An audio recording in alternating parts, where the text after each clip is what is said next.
I walked out the door this morning. Yeah. And my wife, she always says goodbye to me as I leave. And it was I've got a little Jordan brand Christmas sweater on. You're wearing it again. Back to back weeks of wearing the Jordan brand. I gotta wear it at Christmas least 2 times. Okay. That's fair. I gotta. That's fair. It's not a cheap sweater.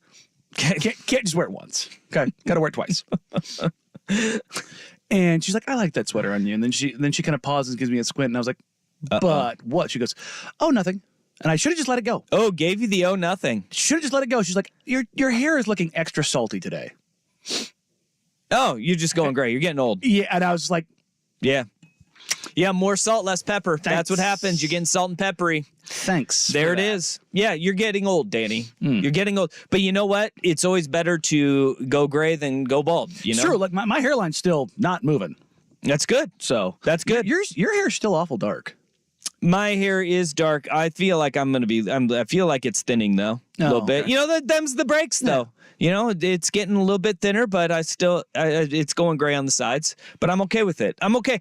Aging is not a problem for me. People have a problem with getting old. I have a problem getting broken. I don't. I think that's part of getting old, though. You know, the old part of it doesn't really bother me. I'm kind of enjoying the get off my lawn segment of my life. Which part is that? Like the one you've been living your entire life? No, it's now. You've had a lot of that in you, though. Yeah, no, it's what I'm saying. Forever is the get off my lawn. 100%. Like now I get to actually live in that lane. Okay. And it's kind of fun. Yeah. Not gonna lie. Well, happy Tuesday, old ass, because you got gray hair now. How about that? Is that the greeting you were wanting for today? There you go. Jeff Russ is here too. There you go. Hey, happy Tuesday, effers. Speaking of old, damn. God, somebody peed in your Cheerios today. Yeah, my wife. Okay. Yeah, by just saying your hair looks gray. No. It was it was the way that she said it. It was stop being so damn sensitive. I didn't think it was going to bother me, but this has you rattled. It did. Golly, what is wrong with having gray hair? It was just the. Look, I'm totally aware of how gray it is. Yeah. Like, the sides are essentially white at this point. Did you want her to be like, yeah, I see nothing different in your hair? Yes. Your hair is very dark and luxurious. Yes. Yeah. And I've reached the point where even if I wanted to, I couldn't do the brush in now. See, just let it happen. Yeah. You don't want to be that guy anyways, because then you're just going to be walking around and be like, that guy's got a dye job. Look at that guy's dye job. Everybody notices it. No, for sure. Even if you are brushing in the dye as you're going great. Everybody knows. Yeah. Everybody, they're like, no. There was a TV guy that was on the road from a visiting team. Those guys are the best. Yeah, and it was buddy, you are 30 years older than me. Mm-hmm. Let it go. The guy who embraced it the best, Steven Nelson, MLB Network, Oregon State grad. Mm-hmm. Dude went gray at like 27. Oh. And he's just like, yep, owning it. And he just rocks it. He's TV guy rocking that gray hair. Is it just like straight white though? No. Okay. No, it's not. When you get the straight white, I mean, just like the unbelievable white, but you're still young. Yeah. It's kind of a look. Not gonna lie. It's a good look. Silver fox is a thing, really, if you want to be the silver fox, like you still have the super thick cloth. Yeah. There you go. But just gray. It's just gray. Yeah. Here's the problem, Danny. We all know this as men. If you were to say what your wife said to you, you would be in marriage hell. Oh, I'd be dead. If you went with wow, your hair's looking a lot more salty than peppery. Yeah. Or, wow, those jeans make your ass look huge. Well, I mean, some people would like that. Yeah. So, I mean, that's a thing now, But you are getting just as sensitive about it. I am. It rattled me. I didn't think it was going to rattle me, and it rattled me. That's the issue that we have here is that you are being just as sensitive about it. The thing was, it was all up in your feelings. It was like psychological warfare. She didn't say it in the house. I was getting into the car and she was closing the door. She was like, he'll stew on this one all day. Whop. See, but but here's where the sensitivity comes in. Why are you stewing in it all day? I don't know. I didn't think it was going to bother me. It was a statement of fact. I had an hour-long drive into work and I was like, I got, 20 minutes into it. I was like, The hell does she mean extra you are salty going to come today? back and you are going to have cowherd hair. When Cowherd moved to LA and he went straight brown and he was like, nobody's going to notice. And then he tried to, I live in LA now. Yeah. I dye my hair. friends. You're going to be like, we're on Twitch now. I've got to dye my hair, which we are on Twitch. are I don't know where to find it. 1080 AM The Fan. 1080 AM The Fan. Yeah. Twitch.tv/1080 AM The Fan. Twitch, I should probably sign into that, huh?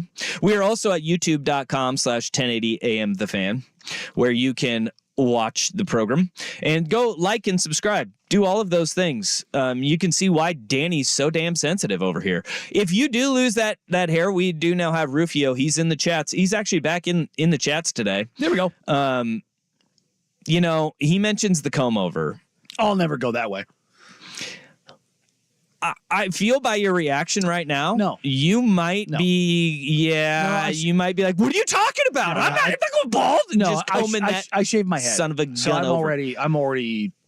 I don't know. Yeah, after this, I feel like the chances of a future meringue come over are I not swear, zero. I swear Look, on all that is holy. you can't I will never go for the comb over. You can't be taken at your word at this point because you're so damn sensitive about it. Like, I have fully accepted that I am going fully gray. yeah. I don't think you have, No. based on your reaction to your wife's comments today. It was the extra salty that threw me for a loop. I was like, what do you mean? What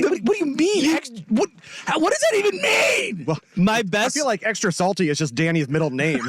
Yeah.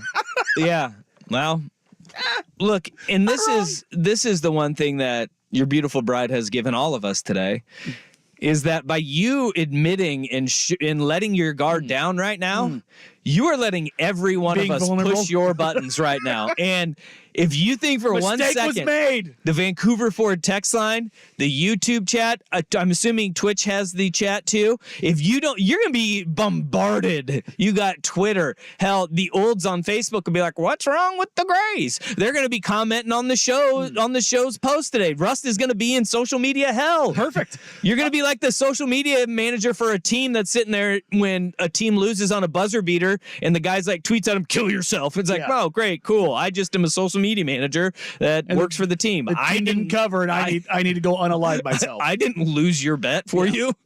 So also, the Vancouver Ford text line did have the one person I was thinking of who's the most like white-haired silver fox of all time, Steve Phillips, former Mets GM. Yeah, he was a good. It he was a the good-looking whitest of silver white fox. hair, Yeah. but it was at a young age. Like, Yeah. it's like it was still stylable. You know what? You know what really bothers me is you can Google drug rug and immediately the woven poncho pops up. You Google silver fox and a damn silver fox pops up. The actual animal, not the. I want silver fox celebrities. See, the going gray up top isn't what got me, but the first time I noticed a gray chest hair, Oh, Clooney is that's when I got shook. what The first Your gray chest hair. Yeah. It's a little ground beef with a little seasoning Yeah. in it. A little. And now there's only like 3, but they're all like in a little triangle right in the center of my chest. That sounds like a bolognese if there ever was one. All right. Let's go here. 17 handsome silver foxes who only get better with age. See, you need to, and this is from Women's World. You know, maybe you could be the 18th on this list. Oh, Steve Carell's number 1. I mean, he does rock it. But you know what was amazing is his hairline made the most amazing comeback from season 1 to season 2 of The Office. I mean, Yep. we all know he what got the happened he got the plugs, but they're graying. Yeah. That's what happens. I didn't know that's Well, what happens. If you get the real ones. If you get the good ones, yeah. Like it's actually your hair. Patrick Dempsey, Yeah. Grey's Anatomy. Yeah. I still love him from Can't Buy Me Love.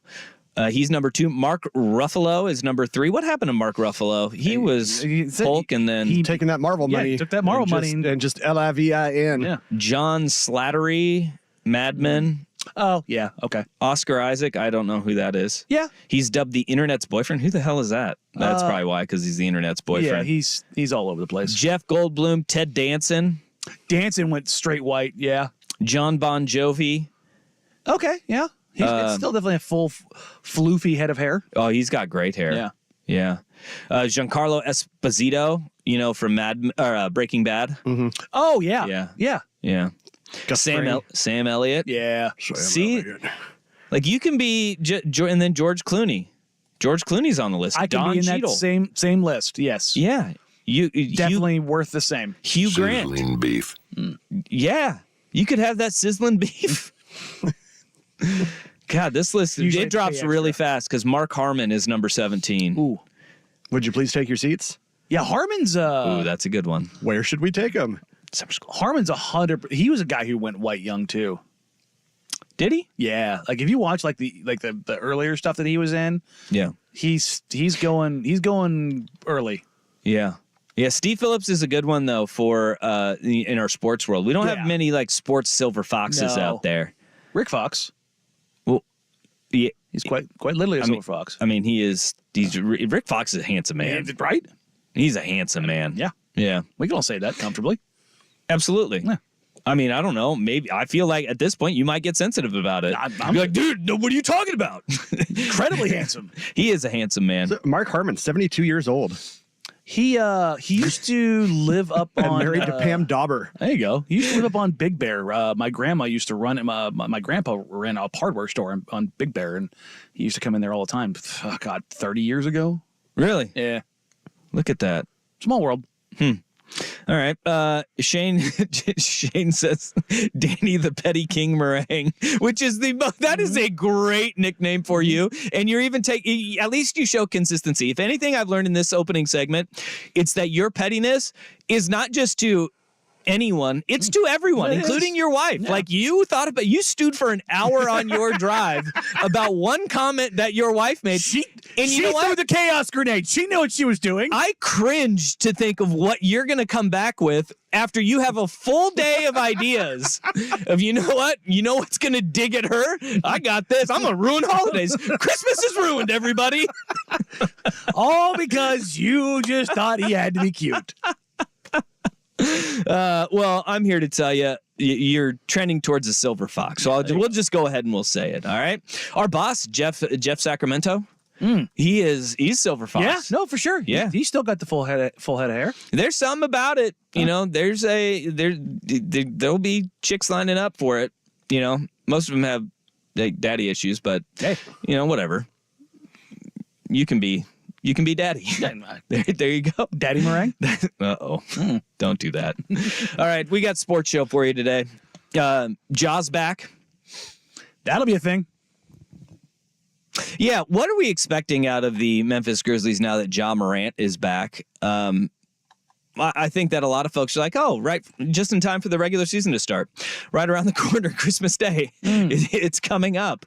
But he will make his debut. Just what everybody expects. Ja Morant returning. Yeah, 25-game suspension for being addicted to flashing guns and overall jackassery. He will be back as a donkey. 4:30 tip on TNT tonight. Blazers play tonight. They have Kevin Durant and the Phoenix Suns coming in. Yusuf Nurkic and the Phoenix Suns in town. Drew Eubanks in the Drew Phoenix Eubanks, Suns there you in go. town. Nasir Little in the Phoenix Suns Yeah. in town. It'll be fun to have the guys back in the building. It will? Yeah, they're good guys. Well, yeah, but I mean, it's always better when they come back and they lose, Oh, sure. you know, which I don't see happening. Yeah, I don't either. Yeah. But Brad Beal is out for a while, so there's that. Yeah. That KD guy's decent. Kevin Durant, still good at basketball. Devin Booker, also good at basketball still. But where we got to start this bad boy off, Monday Night Football gave us a little bit of fireworks. And how can you not root for him? Next on The Fan. Damn.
Football last night, 20-17. A beauty of a throw from Drew Lock, and a guy that in the aftermath of that incredible finish to the game, how can you not root for Drew Lock after hearing him talk, after hearing Pete Carroll talk, and just kind of the awareness and the mentality that guy has in the post game? Drew Lock has been through it as a starting quarterback and as a backup quarterback. I loved everything about the way he handled his moment in the spotlight. I mean, this is a guy who, a year and a half, a little more than a year and a half, a year and 10 months ago, you and I were talking about, hey, the Seahawks should go with him, go down this path, hard reset. Geno Smith isn't the guy, blah, blah, blah, blah, blah. Geno is the year that he has. The Seahawks have the year that they have. And it's just, there's so much that kind of goes into this moment, probably, 16 months later? Mm-hmm. And it is. As a fan base in general, as American fans, no, we love nothing more than a comeback story. No. And Drew Lock gave it to us last night. Yeah.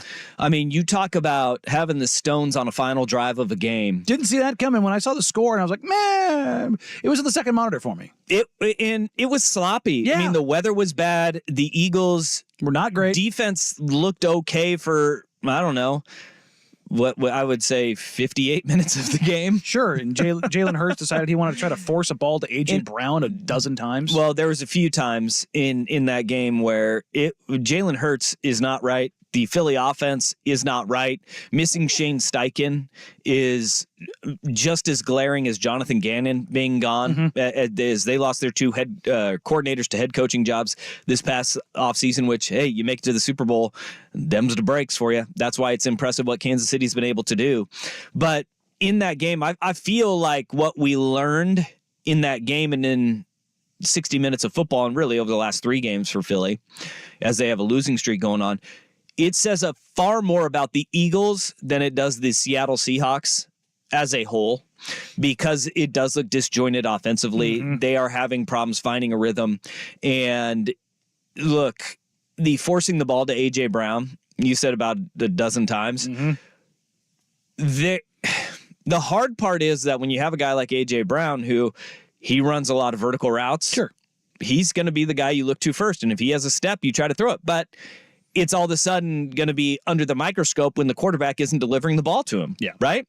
If you get that initial look and you say, if he's even, leave him, right? And he's going to run by that DB, yeah, you better, if you're going to pull the trigger on it, you better complete that ball. Mm-hmm. They are not. Yeah. And that is bogging down their offense in big moments. And then Jalen Hurts, it's not just the balls to A.J. Brown. That first interception that they threw to Julian Love in the end zone, his receiver, was that Watkins? I think it was Quez Watkins, who had a step and a half on Love, and you underthrow the ball and it gets picked off in the end zone, right? Which is weird because that's not what we associate the issues with Jalen Hurts. No, but it is right now. But right, the last couple of weeks, it is like it makes you wonder: is he physically okay? And he's not healthy from he's sick right now. They literally flew him on a separate plane because he's sick. They have a few more issues going on with maybe he is limited by injury that, David Carr, again, saying they might be better off with Marcus Mariota. They wouldn't be. They've got they're working through some demons right now, but they're still in playoff contention. And I believe if they win out, they still win the division. Yeah, they're 10-4. They're still very much there. I just started thinking of, as it flashes on the screen behind you, with Michael Penix, Jalen Hurts, where we all just kind of what the hell is going on with Michael Penix? Yeah. And then, Pac-12 championship game, bing! Oh, he's fine. Yeah. And I wonder if we're going to see something like that with Hurts, because I didn't think that last year was this thing where it's oh no, he's going to be a top 3, top 5 quarterback in the league. He's that dude, but he's definitely in the top 10. We saw him in that Super Bowl just dot guys, just endlessly. The most accurate I've ever seen him, and it was progressing towards that way. It was on and on and on. I was like, this guy is really developing. This guy is showing things that the faith is being rewarded. Yeah. And this year, you really haven't seen that as much. And the accuracy, particularly both on depth and ball placement, have just not been there for the past month. So you have to start wondering, like, yes, is the coordinator playing an issue? Absolutely. The comfortability, but also, God, there has to be something going on. There's continuity, and especially, look, you can lose coordinators, but systematically, if you have stylistically same play caller, same continuity with your quarterback and relationship with quarterback, you can survive it, right? Like that is why, you look at Kansas City and they still have Andy Reid, and look, their issues are not just Eric Bieniemy being gone. Like, it is far more, because remember, Matt Nagy was the coordinator at the beginning of this thing. He leaves, goes to Chicago. Bieniemy gets promoted. He's there for a few years. Bieniemy leaves. Nagy is back in Kansas City. They have personnel issues that are going on. Like that is it. And they need to just kind of go to what works for them, which should be running the football right now, especially with Isaiah Pacheco back. But in Philly, where Kansas City has Andy Reid, who is the steady and consistent, Nick Sirianni is not that guy. He is not the offensive guru it is his system and other guys are calling it. Andy Reid, it is his system. It is his baby. Yeah. And other guys take it over. And make no mistake, they had their little BAM, their own little... they had their little flavor. They take it to Emeril Lagasse. I was like, what Bam, kick it up a notch. Or they're taking it to Flavortown. That's right. Or Guy Fieri. There you go. Take it to Flavortown. Where Steichen leaves, and now the offense, it looks operationally different, right? And that can explain a lot of it. But Jalen Hurts is even, and I want to get into this a little bit later. I didn't know we could just do it now, because I wanted to talk about Drew Lock, and we will talk about Drew Lock, because he was amazing. But Jalen Hurts was alluding to, no, there's something far more disjointed with this offense in his post-game press conference. I've been talking about execution all year. Been on the same page. Everyone been on the same page, and we didn't execute. I don't think we're committed enough. Uh-oh. Just got to turn it around. It's a challenge that we have to embrace and just continue to see it through. What do you mean by that, about being committed or not? Commitment. I don't know that I had a dictionary on me now. Excuse me. I don't know how else to say. He's like, I don't know what you want me to tell you about commitment. Like, he's just saying that the attention to detail isn't there this year. Also, that's what that means, is that the commitment to go above and beyond to be great, the attention to details in committing to those, that is what makes a good team a great team. And that's what you see in all of the great teams. The attention to detail. He's saying that is missing from this team. And is that because Shane Steichen is gone? As Shane points out on the YouTube chat, he goes, hey, can we talk about the fact Steichen's got the Colts to 8 wins and in the running for a division title with Minshew as his starting quarterback? The guy's incredibly missed by Philly. Absolutely. I mean, is it... Guy dots all his I's, crosses all his T's. And that's where I say operationally, is it starting there, and then you're starting to see where the sprawl in that trickle down, it's just not getting to the other guys on the roster. It maybe hurts. It's guys like Kelsey you don't have to worry about. Let's also not forget that they lost guys like Isaac Seumalo to the Pittsburgh Steelers from their offensive line. Like Lane Johnson. Well, they lose their top 4 tacklers defensively, and they lost top five. And they lost 3 starters off the offense. Like, that's eight impact guys of 22 that's a lot, man. And that's where you go. That's where details matter. And you can look no further than to what Seattle did on the very last drive. You want to talk about attention to detail? There was one detail that was glaring in Drew Lock's incredible 92-yard drive. That, after Rust, was SportsCenter. Now, from the Spirit Mountain Casino Sports Desk, a Sports Center update on 1080 The Fan. First on The Fan, the Trailblazers are back at it tonight, hosting Kevin Durant and the Suns. 7 o'clock tip on Root Sports. Shaden Sharp is questionable with right adductor soreness. Blazers, losers of 7 straight, 16 of their last 19. They are 7.5-point underdogs. It's a light night in the association, but TNT has got their doubleheader. Ja Morant expected to return to the court tonight after serving a 25-game suspension as the Grizzlies visit the Pelicans. That's a 4:30 tip, and followed by the Celtics at the Warriors. In the NFL, with Trevor Lawrence in concussion protocol, the Jaguars are signing quarterback E.J. Perry to their practice squad. And for the second time this season, the Falcons benching quarterback Desmond Ridder in favor of Taylor Heineke.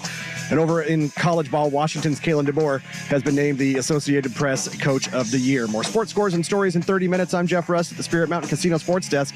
Spirit Mountain Casino brings you big games on big screens with big-time sports betting action. Learn more at spiritmountain.com. If you can't find the humor in today's NBA, you're doing it wrong. Heat Check with Trista Crick on the Odyssey app or wherever you get your podcasts.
Seahawks at the end of that game taking advantage of their goon, right? You find a guy and you find that stooge on the other side and you go after him. Last night, James Bradbury got absolutely torched on the final drive of the game. That final drive was impressive by Drew Lock. Heading into it, he was 17 of 22 for only 116 yards passing. He finished the game 22 of 33 for 208 yards. So he went 5 of 10 for 92 yards on the final drive of the game. Not bad. Every single one of those completions was against James Bradbury. Oh, boy. They went at him 5 times on the final drive. Is that something that you think they identified early in the game and kept that in their back pocket, or it was something they saw at the end of like, let's just keep going? I think they went at him late because he was targeted 6 times and there were 6 catches for 112 yards against him, including 92 yards in the final drive of the game. But you take that and you just sit there, and some of the throws that Drew Lock made, including that game winner to JSN, I mean, he put that ball in a perfect spot, and Bradbury was actually in pretty good position. He had JSN had a step on him, but it was a great throw, great catch, and just kind of highlighted the woes of the Eagles defense right now. But Drew Lock as a human being, as a person, I don't know how you could watch that game, and you don't have to like the Seahawks. You don't have to be a person that likes Drew Lock. I mean, there's a lot of Bronco fans that are like, good riddance to Drew Lock. He is a guy that when he showed up in Seattle, it was he and Geno to compete for the starting job. Yep. And Geno Smith beat him out, and he has been the best teammate that you could possibly be. In his post-game presser, even on the field with Lisa Salters and in the media room, I came away just really appreciating what Drew Lock is as a teammate, even if he's not the best quarterback of all time. Amazing won't do it justice. Amazing won't do it justice, but amazing also doesn't do justice. What the O-line, what DK did on that catch, what the receivers did, what Ken Walker, Zach Charbonnet did all game long, the tight ends, man. It takes a special group to rally around a guy that, is coming into his second game of the year, right? Used to the same thing all year long, same cadence, same spin of the ball, everything. For a team like that, not just the offense, the defense to rally around me tonight, man, that was amazing. That DK catch was incredible, by the way. Just like pinning it to his hip. Turns out being a dude with incredible athletic prowess is super useful. It is very useful. Yeah. It is very useful. Being DK Metcalf is very good. It would be fun to be DK Metcalf for a day. Be 6'5", 235, 240 pounds of just absolute chiseled. Yeah, I think that would be fun. Right? That would be fun. What would you do for a day as DK Metcalf? Whatever the hell I wanted. Just basically do anything physically you could possibly dream of. Yeah. Yeah. Just be fast. I'd just run probably all day long. Run, just jump. Yeah. Run over people. Yeah. That sounds Going about to right. the fish market and just stiff arm people. No, that's assault. That's assault. Yeah, that's 100%. But you're DK Metcalf for a day. You're not you. Yeah, that's still assault and battery. Well, it seems like if you're walking through just a fish market, just stiff arming people and hitting people, Danny, that does not change the laws. It doesn't. No. Well, you're only DK for a day, so it's DK's problem after that. You'd want to do it during football season. Yeah, you'd spend half your day in jail. That wouldn't be fun. They have to catch you. You're DK Metcalf. But that was an incredible sequence, and then hearing him talk more about the process in that final play and in that dot that he did throw to Smith and Jigba. You feel that Drew Lock is the guy that is the perfect backup quarterback. Doesn't draw attention to himself, but is always there for the preparation. Take us back to the touchdown pass to Jackson. Just what was the play call? Take me through it. Yeah. I mean, I'll remember that play call for the rest of my life, but we're breaking the huddle. I knew Jax had the one-on-one. Good reminder from Shane in the headset. I said, hey, Jax, if you're one-on-one, I'm throwing you this pill. Sure enough, gave us a one-on-one look. Corner was soft. Jax hit him with some speed. Back pylon, back box throw, came down with it. I love that. I'm hitting him with this pill. I'm hitting you with this pill, man. I'm hitting you with this pill. And he dotted him up. And then you go to what he was going through emotionally during this thing. Again, Drew, we can see the emotion on your face. We can hear it in your voice. Can you just describe what you're feeling in your heart right now? Yeah, it's so hard. It's so hard to describe the feeling of, not playing for so long, or at least what feels like a really long time to me. And then you sit there, you watch games, you wonder, can I do this still? I haven't been out there on the field. That's the human nature of it. You get back out there last week, I'm like, you know what? I'm the man still. I can go do this. And then you got another test this week where I didn't know if I was going to play or not. Sure enough, ended up playing. We're playing the Eagles tonight. And the boys around me rallied tonight. And it just, gosh, it feels so good. It feels so good. I'm so proud of everybody tonight. I think that's the part that everybody misses about professional athletes, is that we see them from a production standpoint and what they do. I appreciate that we have Drew Lock actually being able to open up and eloquently describe his feeling, right? Sure. Being the guy, like every single one of these guys has been the dude on every team they have ever played on, because only the best of college football players end up in the NFL. And in the NFL, only the best of those get to start. And so to take that hit, and that's why it's hard. It is really hard to find a backup quarterback in the NFL who is willing to relegate themselves. And because it's a reset of your whole everything. mindset. Yeah. Everything that you've done your entire I am that guy. I am that dude, sport. because you cannot play that position without a steadfast belief in oneself. And I appreciate that Drew Lock was able to step out and actually say, like, I had those doubts. Like, can I still do this? And the thing that really popped to me was after that interview ended, when Drew Lock went into the post-game press gathering afterwards and all the dust kind of settles, he was asked about his relationship with Geno Smith and that kind of being a driving force for how both of them work off of each other. That's like an unsung hero in these last 2 weeks, man. The encouragement that he's given me, the little pep talks here and there, helping in the film room. It was so cool that, like, when roles flipped and I was going to have to go be the starter, he did the same thing for me that I was trying to do for him. That's just an unselfish dude in there, man. I appreciate him more than words can describe. Talking to me before that 2-minute, you're the best player on this field. You're going to lead us down this field right now. Go get it done. Just things like that, man. It's really cool. This is a really special quarterback room, including Sean when he came in here these last couple weeks. Just a savvy vet, man. Knows a lot about ball, and it's really comforting having him in the room. It's just an awesome group. Drew, when he won the job last year, you mentioned your relationship with him, how you guys were pulling for each other, and how important that was for you there. To see him in this moment over there, kind of being right there along with you, celebrating you when you hit that, how good does that feel to know that he's hanging with you in that night? Yeah, it was just a full circle moment for, I think, the both of us. Like I've said many times, and I'm up here, I never want to be put in that position where I'm looking to the sideline and seeing him.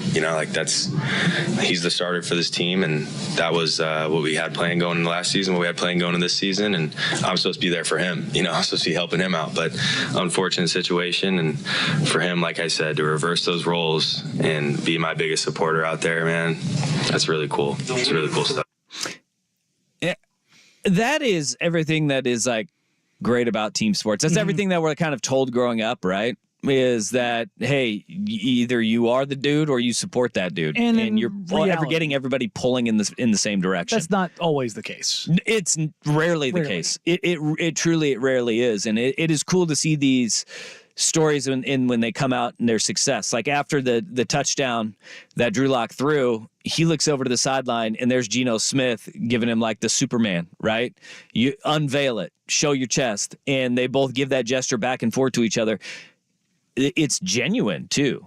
And finding the genuine being a team guy, that may be even harder than finding somebody who's just going to say it, right? Is because there are a lot of guys who will say it, But Who's everybody, it's living it? every man for themselves Yeah. in that NFL world. And to see Drew Lock and Geno Smith kind of feed off each other, this season is not what the Seahawks kind of expected or anticipated this thing going. No, but they're there at 7-7. It is.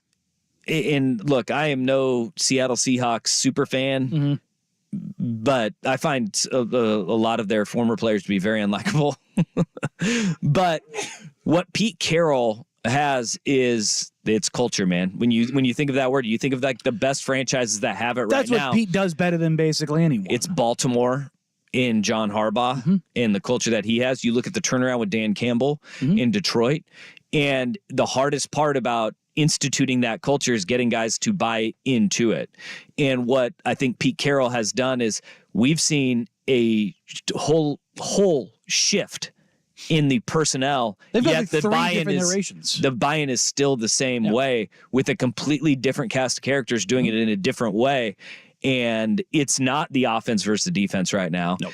They are kind of wholly together. And look, there's a lot of there's a whole lot of crazy on that team. You got DK, you got Jamal Adams. There's a lot of reports about guys like Jamal Adams who are not happy there. And so where was Jamal Adams yesterday? Yeah, not at the game.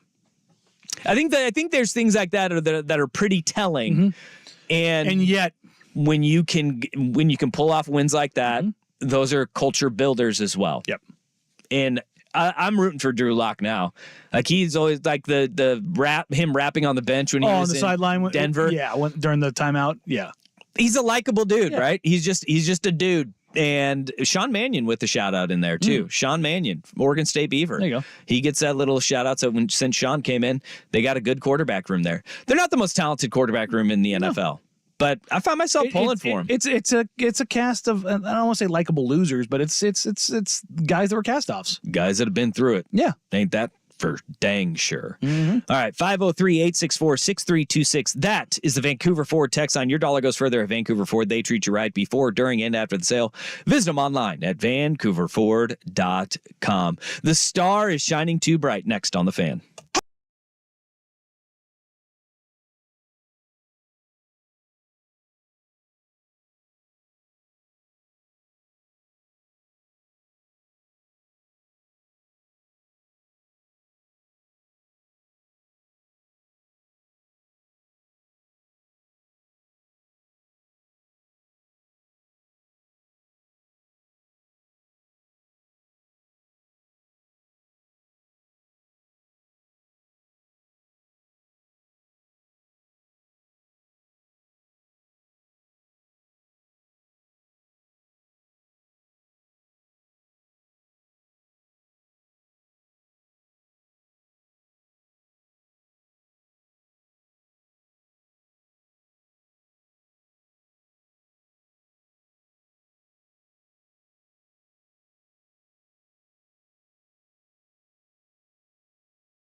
No.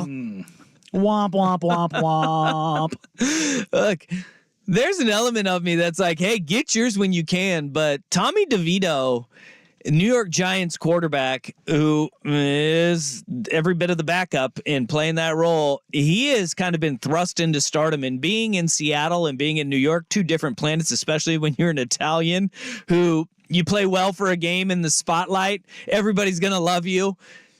Tommy DeVito had an appearance that he was going to do at a New Jersey pizzeria. And then the price of the brick went up. Because he went from charging $10,000 per appearance, which is a lot of money for a pizzeria. Yeah. In general. Yeah. Also, what pizzeria has $10,000? Hey, forget about it. Yeah, I was to say, that sounds like a protection racket. Yeah. But they don't have 20 because it's now $20,000 to get Tommy DeVito to show up for an appearance. Milkshake duck. Every single time. Every single time somebody comes up out of nowhere, oh, this is fun. Oh, this is cool. Look at Tommy Cutlets. Yep. And then you find out, oh, wait a minute. There's always a catch. That is an aggressive amount of money for Tommy DeVito to be charging for an appearance fee. Well, is it Tommy DeVito or is it Tommy DeVito's agent? Sean Stallions? Yeah. You mean American Italian Hall of Famer? Italian-American Sports Hall of Famer. Yeah. Who was dressed like he was stealing Lucky Charms. No, that's just the blazer that you get. That's the coat that you get. It's the official green jacket. Does it also come with the magically delicious? Move over, Masters. You got a new green jacket. Does it also come with the green pants and the hat? Now, that may have been his own flair, but... I was going to say, yeah, Jeff already took my thunder there. It was magically delicious. But that's Irish. Buddy? Could you imagine if the Lucky Charms guy was Italian? Hey, they're magically delicious, huh? If you took that Forget picture, about it. He looks more like Luigi. Because he's tall. Oh no! If you took that picture of him dressed in all green like that with that hat on, and showed it to anybody in New York, they're gonna say, "Hey, look, it's the Lucky Charms guy." Yeah. Well, he's he's a record-holding wide receiver at Marist University. Sean Stallions? Yeah, I did see something about that, his early playing career. Yeah, like now all of this is coming out because we're more... Look, they should be... I think it's 20,000 because it's 10 to Tommy and 10 to Stallions to show up at this thing now. Look, I'm an Italian-American Hall of Famer. Yeah, you want me there too, which I think they were going to get.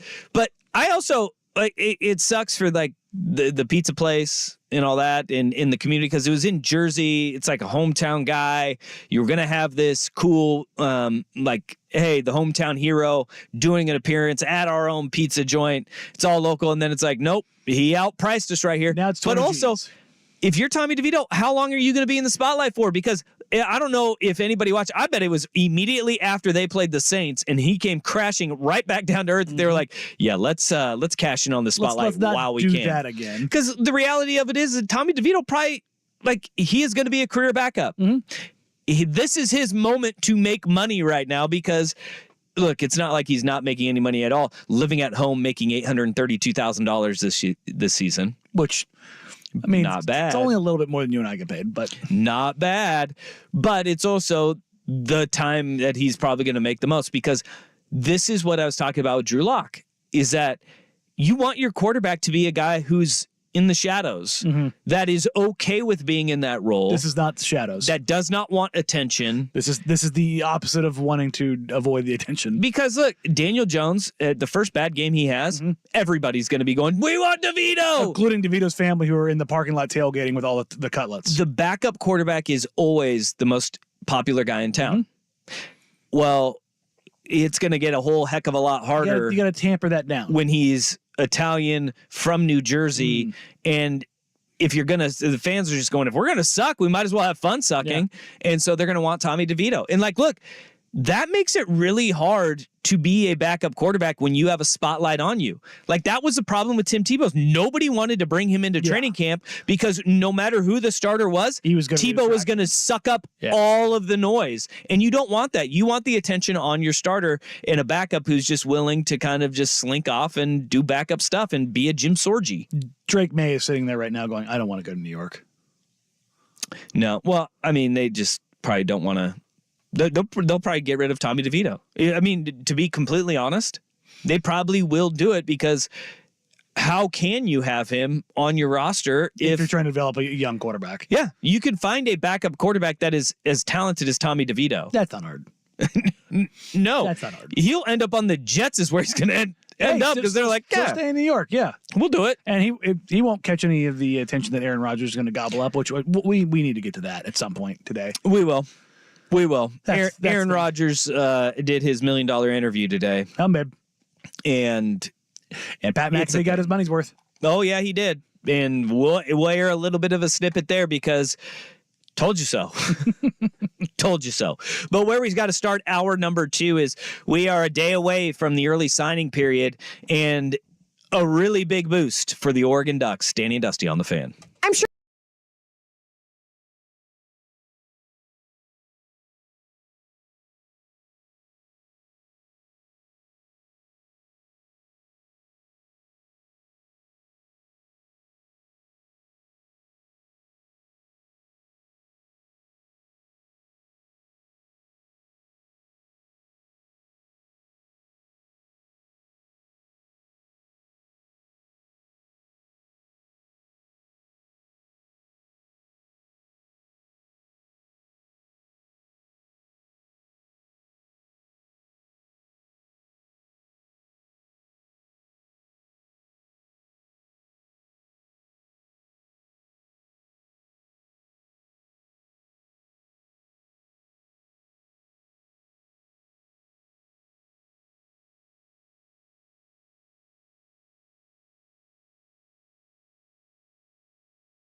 The Fan on YouTube, maybe on Twitch soon. What happened? Yeah, what happened? We're an hour in. Yeah, the stream key was not working, so I've got to fix it after this. Hot damn! Thought we were good. No, we thought we were good. We're not. If you miss any of the show, you can check it out at the Service Patriots podcast. Service Patriots is your home comfort solution for all your heating and air conditioning needs. Check out the latest special offers for our listeners at servicepatriots.com/thefan. Comment section is open and active on YouTube. We have the Vancouver Ford text line too, 503-864-6326. Big pickup for Oregon yesterday. Actually, a trio of big pickups for Oregon yesterday on the transfer portal trail. It started with Jay Harris, who's a running back out of Northwestern State. Northwest Missouri State, sorry. A D2 running back. All of our directional schools. I watched his film. He's a D2 running back, first team All-American. He's 6'2", 215. He's got burst. He was like, I've been looking everything up. I can't figure out why he was so under-recruited, why he's a D2 running back. Where is he from originally? Missouri, St. Louis. And that's interesting. He has got the frame. He has got the quick twitch. He's a one-cut back. Like, he is I don't know what he's going to be in the Pac-12, but he is big, strong, and fast. Big Ten? What? Or Big Ten. Sorry, yeah, Pac-12. In the Big Ten. But he has got the frame and the tools where it's like, I'm amazed by how many guys slip through the cracks. This is one of those guys that just wasn't at the biggest school or in the biggest. Well, he's in St. Louis. He's in St. Louis, and he was first team All-State. Yeah, like that's. I don't know. There's player of the year type guy. Yeah, there's got to be something else. I don't know. But he committed to Oregon yesterday. And then Matthew Bedford, the offensive lineman out of Indiana. Mm-hmm. He's a big tackle that is going to stay in the Big Ten, and he's coming out west. He was committed to Colorado, one of those guys that Dion was touting, ringing the bell on. We got this guy. We find out that Caden Green, the offensive lineman out of Oklahoma, remember, we talked about this with Dylan Gabriel being accused of recruiting him and pulling him to Oregon when he entered the portal. The Oklahoma tackle has committed to Missouri. So, they fill their tackle position with Matthew Bedford, who is a big body and adds some depth to an offensive line where they feel really confident. Look, they have to replace Stephen Jones. You have to replace Jackson Powers Johnson, the center. And I don't think people realize how comfortable and how good the center position has been for Oregon for like a decade. But you move on from Alex Forsythe, who is one of the best centers in the country, to the Remington Award winner in Jackson Powers Johnson. Best center in the country. That is, Oregon has been pretty good lineage stacked at that center position. That's going to be a big hole to fill. But they now have, I think it is 5 offensive linemen that are committed either through the portal or through traditional recruiting with the early signing period coming tomorrow. And they're bolstering that position. But then last night, random theory question here. Yeah. It's not a full squirrel moment. Go ahead. What do you think's a harder thing to replace, a veteran tackle or a veteran center? Like a good tackle, an elite tackle or an elite center, elite tackle, because of just how much pressure comes off the edge, and it depends on your system that you're running too and what you ask the center to do. I was just saying, particularly in college. Again, the system and what you're asking the center to do and how good your quarterback is, right? If you have a quarterback that between the ears you're super confident in and he's got a mastery of the offense, it becomes a lot easier to replace your center in that regard. Because you're not relying on the center to do quite as much. But when you have, then that's the thing, when you have Jackson Powers Johnson and Bo Nix, they can work off each other. Like, if you go back and you watch Oregon games, watch how many times you see Jackson Powers Johnson do the center squat and turn back. Yeah. Right? And he's communicating with Nix on what they're going to be. Jason Kelsey is in his, the NFL Films highlights that have come out this year of him telling Jalen Hurts, no. Yeah. That's one of my favorite things to come out of football this year, of a center telling his quarterback, nope, screw you. I'm not snapping this ball. We're doing it this way. 100%. And then having, the play be incredibly successful because Jason Kelsey saw something that Jalen Hurts didn't see. But when you have a left tackle who is a grizzly bear that just moonlights as a ballerina, those are pretty good. Yeah. Those are pretty good to have. And those are ridiculously hard to replace. So, that's kind of the long and short of it. But the big one for Oregon yesterday, Dante Moore, man, the UCLA transfer, a former 5-star recruit out of Michigan who was committed to Oregon, and almost a year ago to the day flips from Oregon to UCLA. He recommits to the Ducks, and this is I mean, if you're an Oregon fan, this is as good of a sign as you can have. Sure. For that quarterback room this year and then moving forward, because I go back to, we talked about this with the Dylan Gabriel commitment. Dylan Gabriel's approach at Oklahoma is really kind of what got me on board and more excited about him going to Oregon, because of the fact that he was willing to groom and mentor his replacement at Oklahoma, knowing that he was either going to go to the NFL or transfer to another school after last year, and being okay with that, him coming in and knowing that now Dante Moore is a guy who is going to, and make no mistake about it, this will be portrayed as it's a competition. Everybody's got a shot and everybody's going to have an opportunity to play, right? Reality of it is Dylan Gabriel's coming to play one final year. Dante Moore has a willingness to sit, learn, redshirt a year because he has that still in his back pocket, and then have 3 more years to play after that. That is as good of a quarterback situation as you can have after Bo Nix leaving and not having that uncertainty at that quarterback position, right? Because now your room goes from Ty Thompson, Austin Novosad, and Luke Moga, who's a commit, who's going to be an early enrollee, and I think is going to be practicing as early as at the end of this week. And he tweeted out iron sharpens iron yesterday. You love to see that, right? Now your quarterback room is Dylan Gabriel, Dante Moore, Luke Moga, Austin Novosad, and Ty Thompson. For now. And yeah, the cryptic tweet that he put out, but he's still there. For sure. That room is a heck of a lot better than what you were looking at just 24 hours ago. I can tell you right now, it's a heck of a lot better than the room down in LA right now. Yeah, which they just lost Malachi Nelson, who apparently is down to South Carolina, TCU, Cal, and I think Houston are the schools that are hot on his services.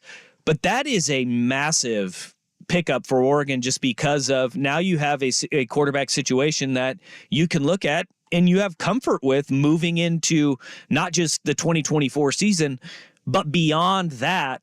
Because look, this is the reality of college football, is that you have got to recruit multiple quarterbacks, and you have to have at least one every single year, because if you look at the top 50 quarterbacks over the last 3 years, half of them have entered the portal. Half of them. Half of the top 50 over the last 3 years end up in the portal. Yeah, and we were talking about, you've got to be ready for that. Coming into this year, it was the first time that the starting quarterbacks were more than half were transfers. It was 54% of starting quarterbacks in FBS football were transfers. This is going to be the way that you see the top programs recruit moving forward, because it gets you that first little boost as you come in. Hey, he's wanted by an Oregon, a Washington, a USC, an Alabama, Georgia. Then if it's not trending in that right direction, they enter the portal and they're wanted by a lot of other schools in the power conferences or elsewhere where they can get that shot and opportunity to play.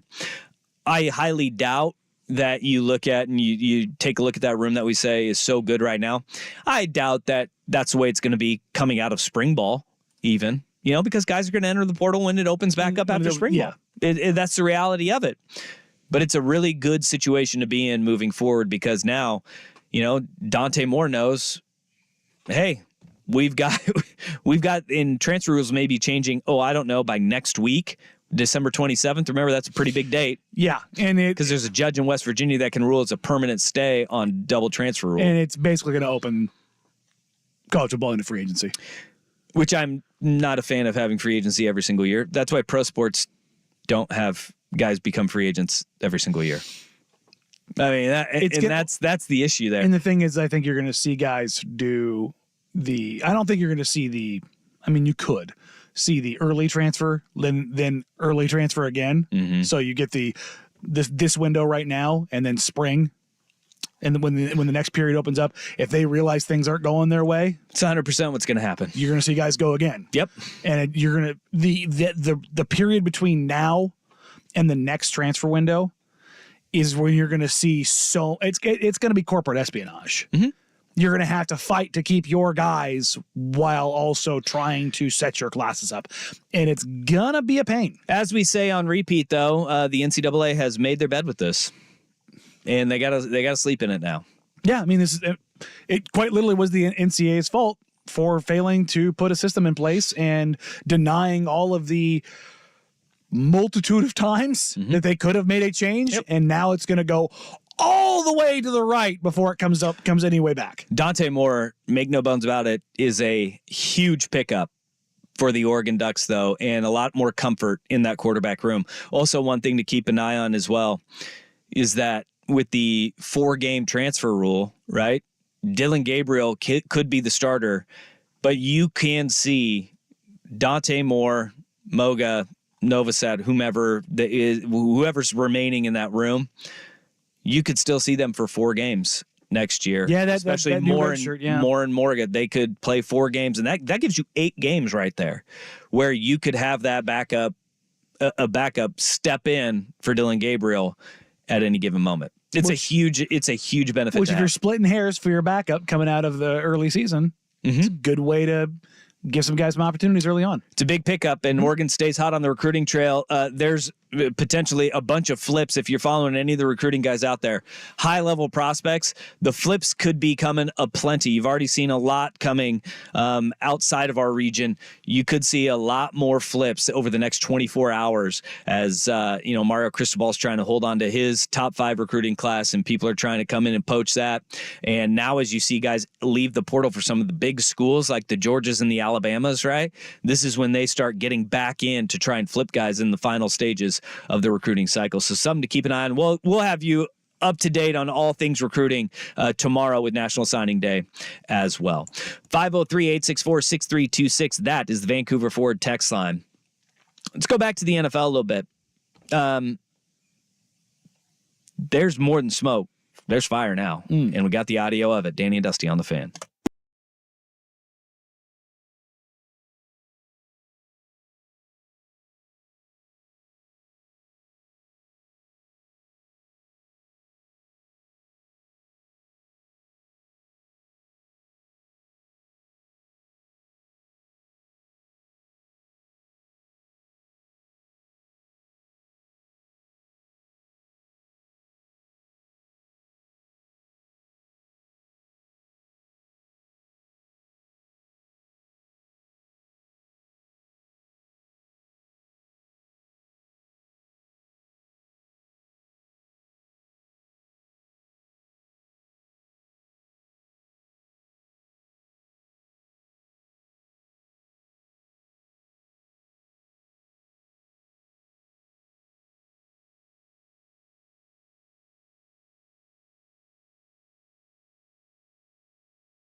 Why would Austin Novosad stay? They didn't even recruit him until Moore decommitted. Now they just got the guy who they liked more than Novosad. And there's still guys that, believe it or not, there are still guys out there that want to compete. I think it'd be very hard to believe he'll be here in Oregon for all 4 years. Some guys, if you look around, there are guys who they know the writing's on the wall, and instead of trying to chase going full JT Daniels and ending up at Rice after transferring 3 times, some guys just accept the backup role. Well, there's also this comment that he just had after practice because they just got done with practice. He said, it's a great opportunity, an opportunity for me to compete and just go out there and make everyone better. We're going to have a good room, and I'm excited for it. That, to me, is, hey, give me you have to understand, all of these people, they're not looking at it as like, oh, woe is me.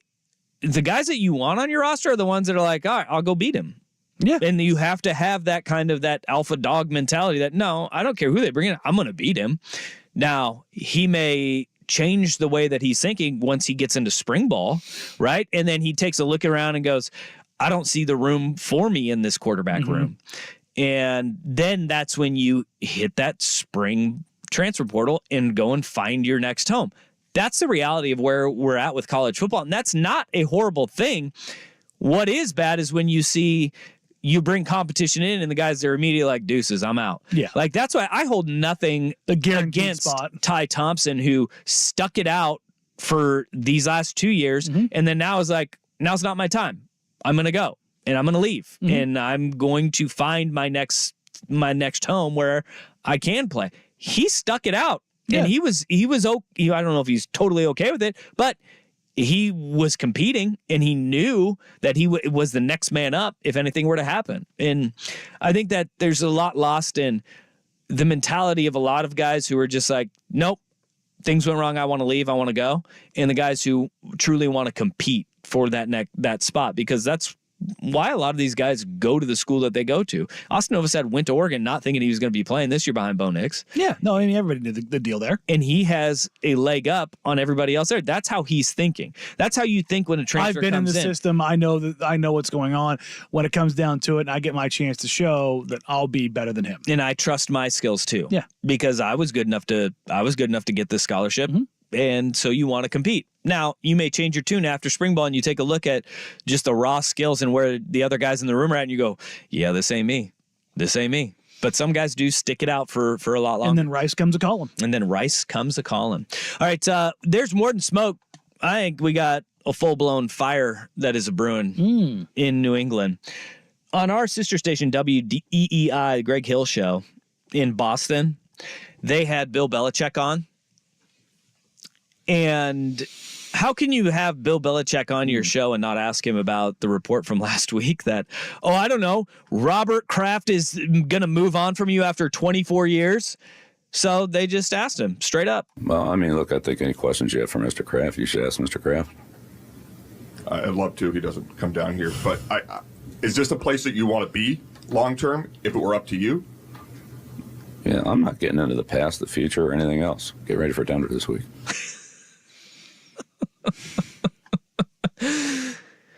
Yeah, I mean, come on, man. Bill Belichick, and this is the thing with Hoodie. He could very easily go, it's nothing, just non-story, move on. We're on to Cincinnati. We're on to Cincinnati. They could be on to Cincinnati. They're on to Denver now. There's way more here. Like, when you ask the guy, do you feel supported by the organization? And he's like, yeah, you should ask Mr. Kraft that. If you want to ask him that, go ahead and do it. Uh-oh. Go on. Ask away. Oh, man. They're moving on from Bill Belichick, and that is buyer beware. Go, Chargers, go. They're going after Harbaugh. Even though Harbaugh apparently at the team banquet, he made it sound like he's not going anywhere. Remember last year when he wasn't going anywhere and the Minnesota Vikings came calling and he got really close to leaving? I know. And the Chargers are one that I could totally see him going after. Do you see the issue that the Raiders have right now? Oh, God. What now? Well, like, even if they want to hire Antonio Pierce, the way that the Rooney Rule is written, even though he is a minority They have to candidate, interview another one. they have to go outside of the building for their interview. So, like, even if they feel like they have the guy that they want, and he is a minority candidate being hired by a minority GM, which is hilarious because you can say what you want about the Raiders and their ineptitude across the board. They have been to the forefront of diversity and front office coaching. Yep. I mean, Amy Trask was there for 30 years. I mean, it's the one thing that they do right is if they think you're right for the job, it does not matter what you look like, what color your skin is. Antonio Pierce has gotten a team that looked lifeless to fight. They've got some fight to him. I don't know if he's the right coach. Yeah, but they've got some fight to him. They've gotten him to at least fight. And when you have a broke owner who's now paying 2 head coaches not to coach, you can get a cheap coach. Probably going to be looking towards Antonio Pierce at that point. Yeah, so he won't be going to the Raiders. Bill Belichick not to the Raiders to work for Tom Brady, who's a minority owner. Yeah, that whole thing's still weird because he was given like little bits of equity to the team and everything else. So that is very bizarre. Yeah, that's the broke boy ownership of Mark Davis. Dems the breaks. Speaking of Dems the breaks, not all championship banners are created equal, and it's very funny to watch the Lakers have to raise one that they really didn't want to do in the first place. But first, here's a big Gun on Sports Center update. You mind if I have some of your tasty beverage to wash this down? Now, from the Spirit Mountain Casino Sports Desk, a Sports Center update on 1080 The Fan. First on The Fan, the Trailblazers are back at it tonight, hosting Kevin Durant and the Suns. 7 o'clock tip on Root Sports. Shaden Sharp is questionable with right adductor soreness. Losers of 7 straight and 16 of their last 19. The Blazers are 7.5-point dogs. It is a light night in the rest of the association, but TNT does have their doubleheader. Ja Morant expected to return to the court tonight after serving a 25-game suspension as the Grizzlies visit the Pelicans for a 4:30 tip. That'll be followed by the Celtics at the Warriors. Over in the NFL, with Trevor Lawrence in concussion protocol, the Jaguars are signing quarterback E.J. Perry to their practice squad. And for the second time this season, the Falcons sitting quarterback Desmond Ridder in favor of Taylor Heineke. Over in college football, Washington's Kalen DeBoer has been named the Associated Press Coach of the Year. And one note from baseball, Jason Mackey of the Pittsburgh Post-Gazette reports outfielder Andrew McCutchen returning to the Pirates on a 1-year, $5 million deal. More sports scores and stories in 30 minutes. I'm Jeff Rush at the Spirit Mountain Casino Sports Desk. Spirit Mountain Casino brings you big games on big screens with big-time sports betting action. Learn more at spiritmountain.com. The inside story on the Blazers, Ducks, and Beavers. Danny and Dusty. Weekdays noon to 3 on the Odyssey app and 1080 The Fan.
Well, that sucks. Well, if you watched the Laker game last night, number one, you watched the Lakers lose to the Knicks, which entirely we're always supportive of here. I actively avoid Laker games at all costs because I hate the Lakers. Also an acceptable answer. Yeah. We'll accept that. I'm a trailblazing, loving, Laker-hating club member. Card-carrying member. Who's your kid's favorite player?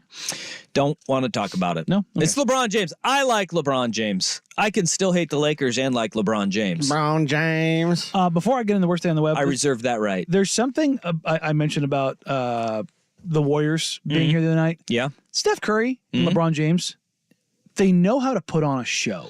And I feel like that is missing in the NBA. They are showmen. That's a good point. It's something that is just missing in today's game. And you can't manufacture it. You can't fake it. And you look around the league and it's just, there's not. Well, the best case study of that is Kevin Durant, who does not want to be a part of the spotlight. No, just wants to get buckets. And is just incredibly good at what he does. Nikola Jokic, the same way. I feel like Giannis could be that guy. Actually, Luka too. He is close to being that guy, except for the fact that for whatever reason, like, part of putting on the show is like giving those peaks over to the crowd, engaging with the crowd a little bit. And that's what LeBron and Steph do so well, is that they know that it's more than just getting buckets that's going to do it in, a boisterous celebration after a dunk or something like that. Giannis doesn't do. Giannis is like, I play basketball and I let that kind of speak for itself. If he were to play it up a little bit more, and I just don't think that's in his personality. No. He could be that next great showman. But Dwayne Wade had that in spades. Yes, perfect example of Steph. Struggled, didn't hit a three against Portland the other night. Yeah, threw that spinning behind the back pass that ignited the break, and then held the pose. Yeah. After and then he kind of gave a little eyebrow raise to the crowd of like, you saw what I did. Do a little something extra. What made me think of that is there's a viral clip of Arvydas Sabonis going around right now. Remember where Sabonis threw the spinning backhand and held the pose in the middle of the court. Little homage there from Steph. I say all of that because you can't manufacture that showmanship, which is what the NBA is trying to do to an extent by forcing the in-season tournament champion Los Angeles Lakers to raise the what was his name? Clippy, the Microsoft Office paperclip version of a banner. It's purple. It's not one. They said there was going to be a banner they could add additional years to. Yeah. It's not that at all. Yeah, I mean, I feel like the Lakers are trying to send the signal that we're not going to try to win this again, because if they're going to add another year, they got like one more year that they could ever add to it. The NBA trying to force this down teams' throats and fans' throats, like it's a big deal. Anthony Davis was laughing as they were putting up the banner. When they did the unveiling, they did a cutaway to him, and he's laughing like, I can't believe we're doing this. It was like, for those that are familiar, it was the Draymond Green during Fergie's national anthem level of like, okay, we're doing this. We're doing this, huh? We're actually doing this. And it looks so. It looks like the Clippers when they hang their stuff in Staples alongside the Lakers. It's like, you can't look. I hate the Lakers. You hate the Lakers. We all hate the Lakers. But like, there is more tradition and success there than anywhere else. It looks awkward as hell. It would have looked even worse if the Pacers won, because it'd be the only one thing up hanging. there. Yes. And then Indiana, the state of Indiana, really the city of Indianapolis, would be the sorriest bannered city of all time, because in Lucas Oil Stadium, we tried hard for 4 days. In Lucas Oil Stadium, they have a banner that literally says wild card participants. Like they have we were in the wild card one year. Like that would be Sad City right there with the banners. That's what happens when you exist for a really long time. Yeah. And you don't do anything. Well, But let's take- not it's act strong, like the take what you Blazers can are get. above this with like 80 numbers retired already. We're running out of numbers here in Also, Portland. like the division championship banners. That's right. I don't like. There's old Pacific Division banners up there. And I'm just like, I will say when they hung those though, it actually meant something. yeah, back then divisions meant something. It does not at all anymore. If I asked a random Blazers fan what division they're in, there's probably a 50-50 chance they get it. Yeah, that's actually a good point because they don't matter at all. Northwest, and they're quite literally the only team in the Northwest. Yes. Oklahoma City in the Northwest Division. It makes total sense. Minnesota too. Minnesota too. They're not even Northwest in their own state. So it was sad. It was and the very most memorable part of that, when you're raising an in-season tournament banner, the most memorable part of that should be the fact that there was a giant dog sitting courtside. I don't know why there was a giant dog sitting courtside. That dog has 1 million Instagram followers. It is fitting that dog is what people will actually remember from the night they raised the in-season tournament banner, because nobody should remember that. It's not a big deal to raise that banner and have Anthony Davis laugh at it. But there was a gigantic dog sitting. How does a dog sit courtside? It's Brody the Golden Doodle. But what if that dog takes a dump right on the sideline there? Well, that was the upset of the game last night. Is there was a court cleanup, but it was not. It wasn't for the It wasn't dog? for the dog. Somebody spilled the drink. Now, did the Lakers comp the dog a courtside seat? Oh, 100%. This is a staged social Like media. they event. knew. It's get 1 million Instagram followers. Yeah, yeah. And so they're like, yeah, screw it. Who cares? It's like, I don't know. Every dog in the world, especially golden doodles, love to chase balls. Like this won't go wrong. Like there's no way that dog's going to chase a ball. It didn't. No, it didn't. But that would have made my day. It was chilling too. It literally like sat down like a person. That is so weird. Mm-hmm. That first of all, a dog having 1 million followers on social media, he's a very good boy. But why? Why are you following a dog on social media? I never got the whole. Are there people out there that follow pets on social media? 1 million of them at least. Yeah, that's ridiculous. If you do, why? I would like to see that text on the Vancouver Ford text line 503-864-6326 or on the YouTube chat 1080 AM The Fan. I'm not quite sure why you would, like, what content is that dog giving you that you want to see? Actually, there's a lot of idiots on social media that are humans that I don't know why people follow. But I see nothing that the dog's going to give you. The dog was the fan of the game last night. It was, and deservingly so. It's a dog sitting courtside. Quite literally the goodest of good boys. Yeah, he's a good boy. At that game. Yeah. I'm trying to think of my little dogs at that game and the absolute sheer terror that they would cause. Yeah, because dogs are like their owners, and you are a lawless heathen, and so are your dogs. Is that where they get it from? Yeah. They pick up the social cues of their owners. I'm not even going to argue with you on that. Yeah, B-Rod's like, haters going to hate, but the Blazers would have hung the same tournament banner. Yeah, they would have, because they're forced to. Yeah, that's the whole point. It makes this is more on Adam Silver than anything Lakers. Yeah, no, it just makes it funny that because there is so much about this. The Lakers, intel from the Lakers organization is that if they won the tournament, they would not hang the banner. There's so many local sources about this, and from ESPN across the board of just like this. I don't know, fake. I'm trying to even find the word. This is like Regency, where they're just like, we're above this. No, you're not. You claim to be a mom and pop operation while you've got a $180 million a year TV contract. Shut up. Shut up. Shut up. Shut up. I don't want to hear this. And Danny's upset again. I can tell you else is upset.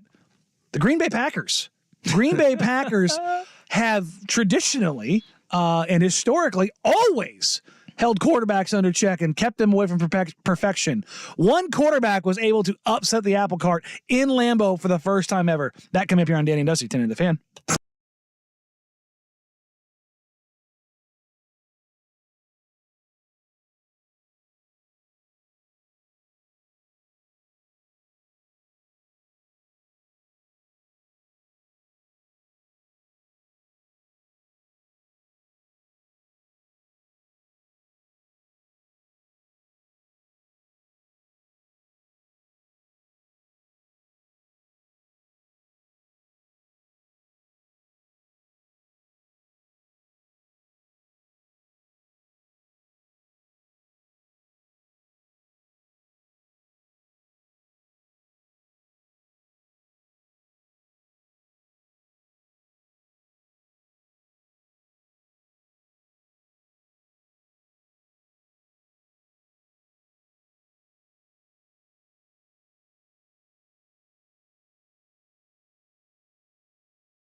don't do well up there, and the Tampa Bay Buccaneers this year just aren't that good of a team. They went 2-15 since 1990 in Lambeau Field, the Tampa Bay Buccaneers.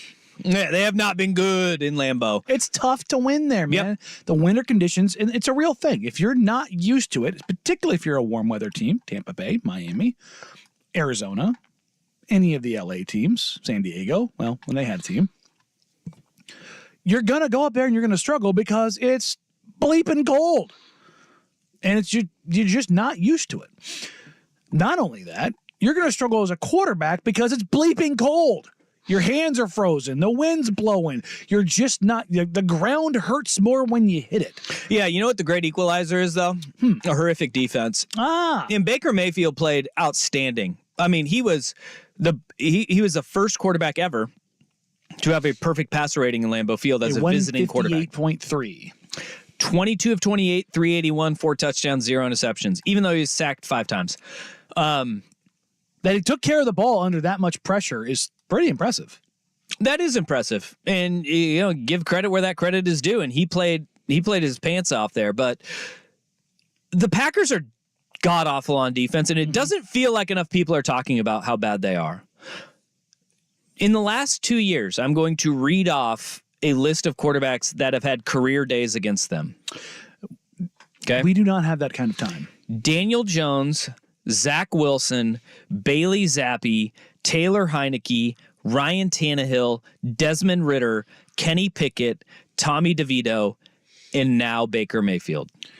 All of those quarterbacks have had the best games of their careers against the Packers defense.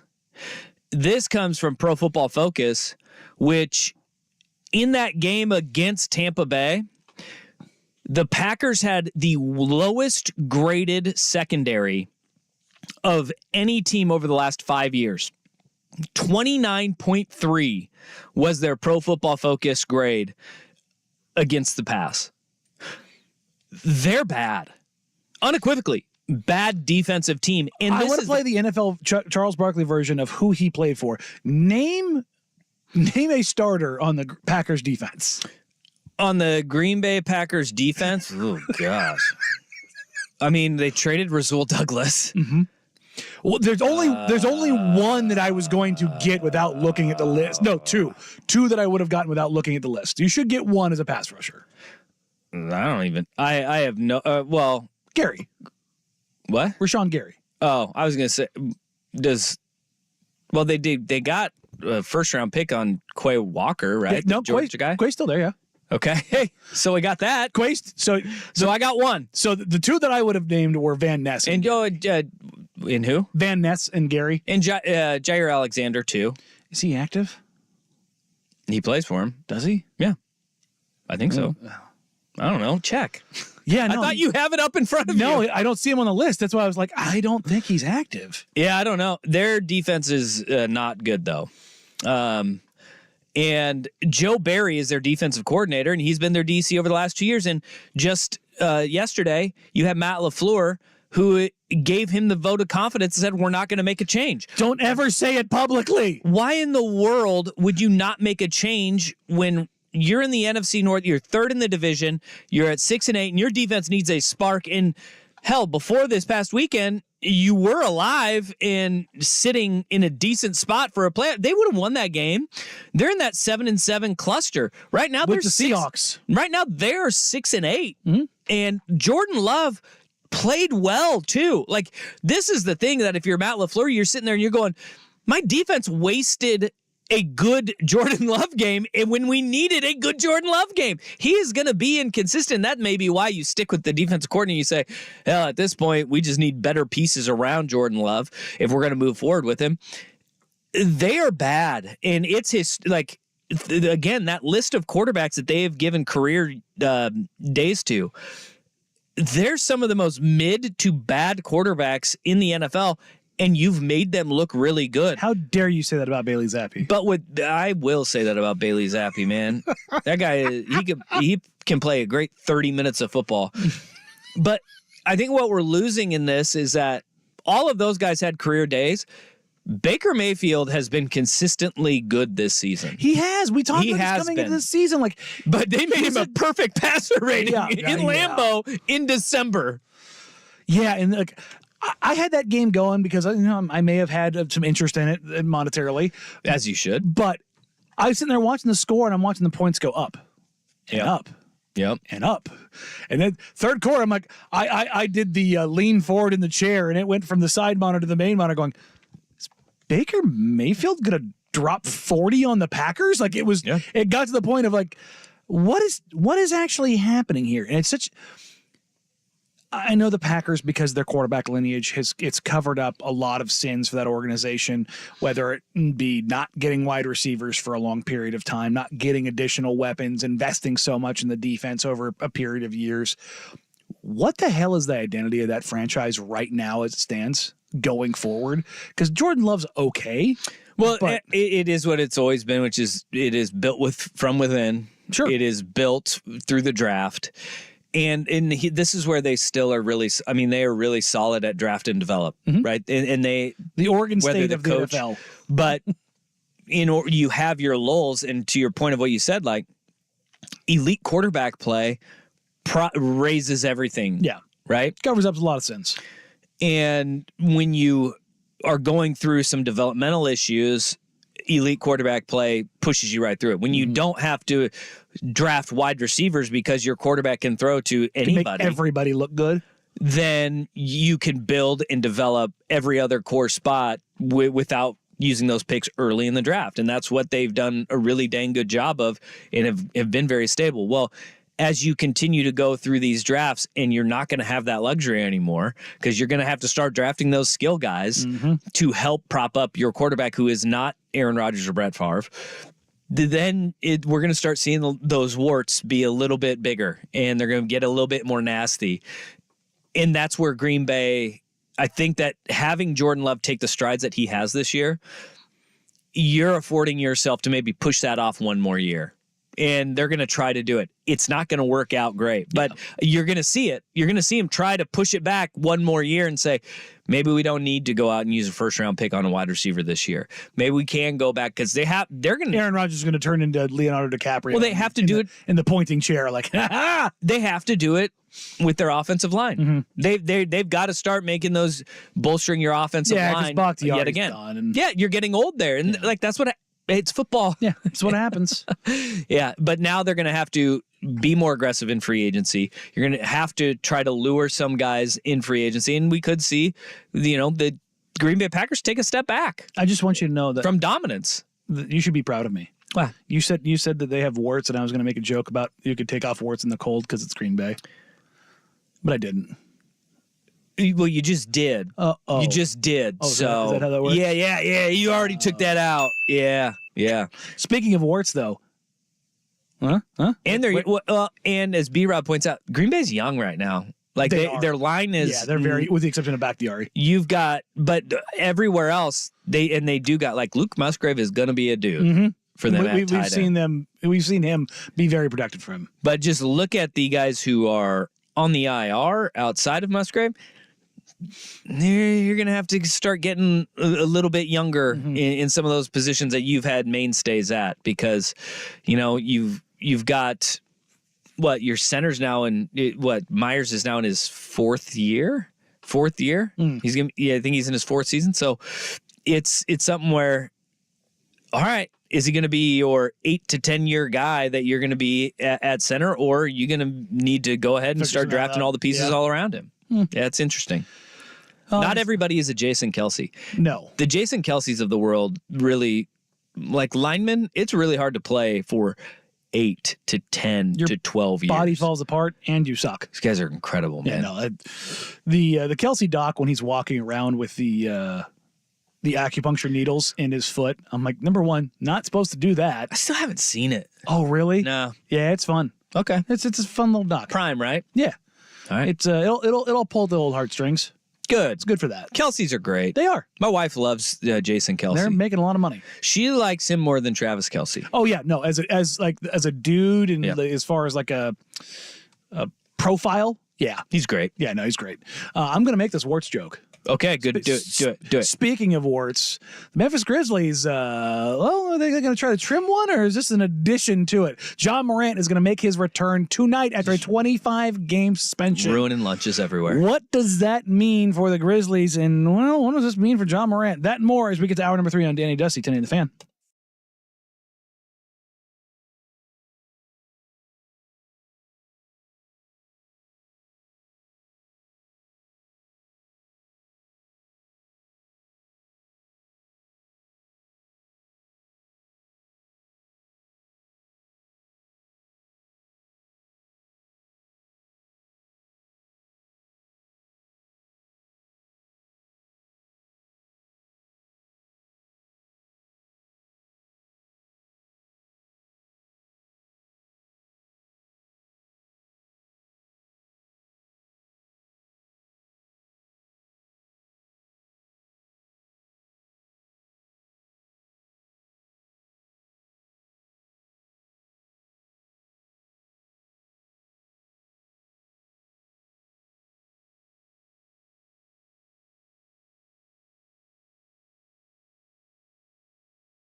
return to the Memphis Grizzlies tonight in Memphis. Excuse me, in New Orleans. In New Orleans, TNT 4:30. We get the national televised Ja Morant return.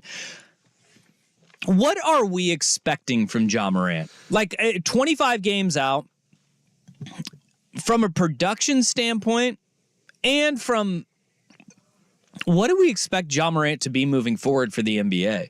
He was going to be the young face of the league. Yes. And twice. It obviously is not going to be that, but what is his role moving forward? It's going to be really weird to see how this shakes out for him, because anybody we've really seen get this kind of tag, they've never recovered from it. Not wholly. I don't think there's going to be. He will never be a guy that the league ever props up.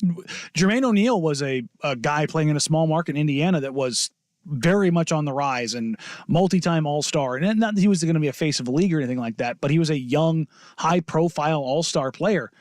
After the Malice in the Palace, you did not hear about Jermaine O'Neal. Yeah, well, or does he go purposeful. full crazy? And Ron Artest just found a way to stick around in the league and be relevant.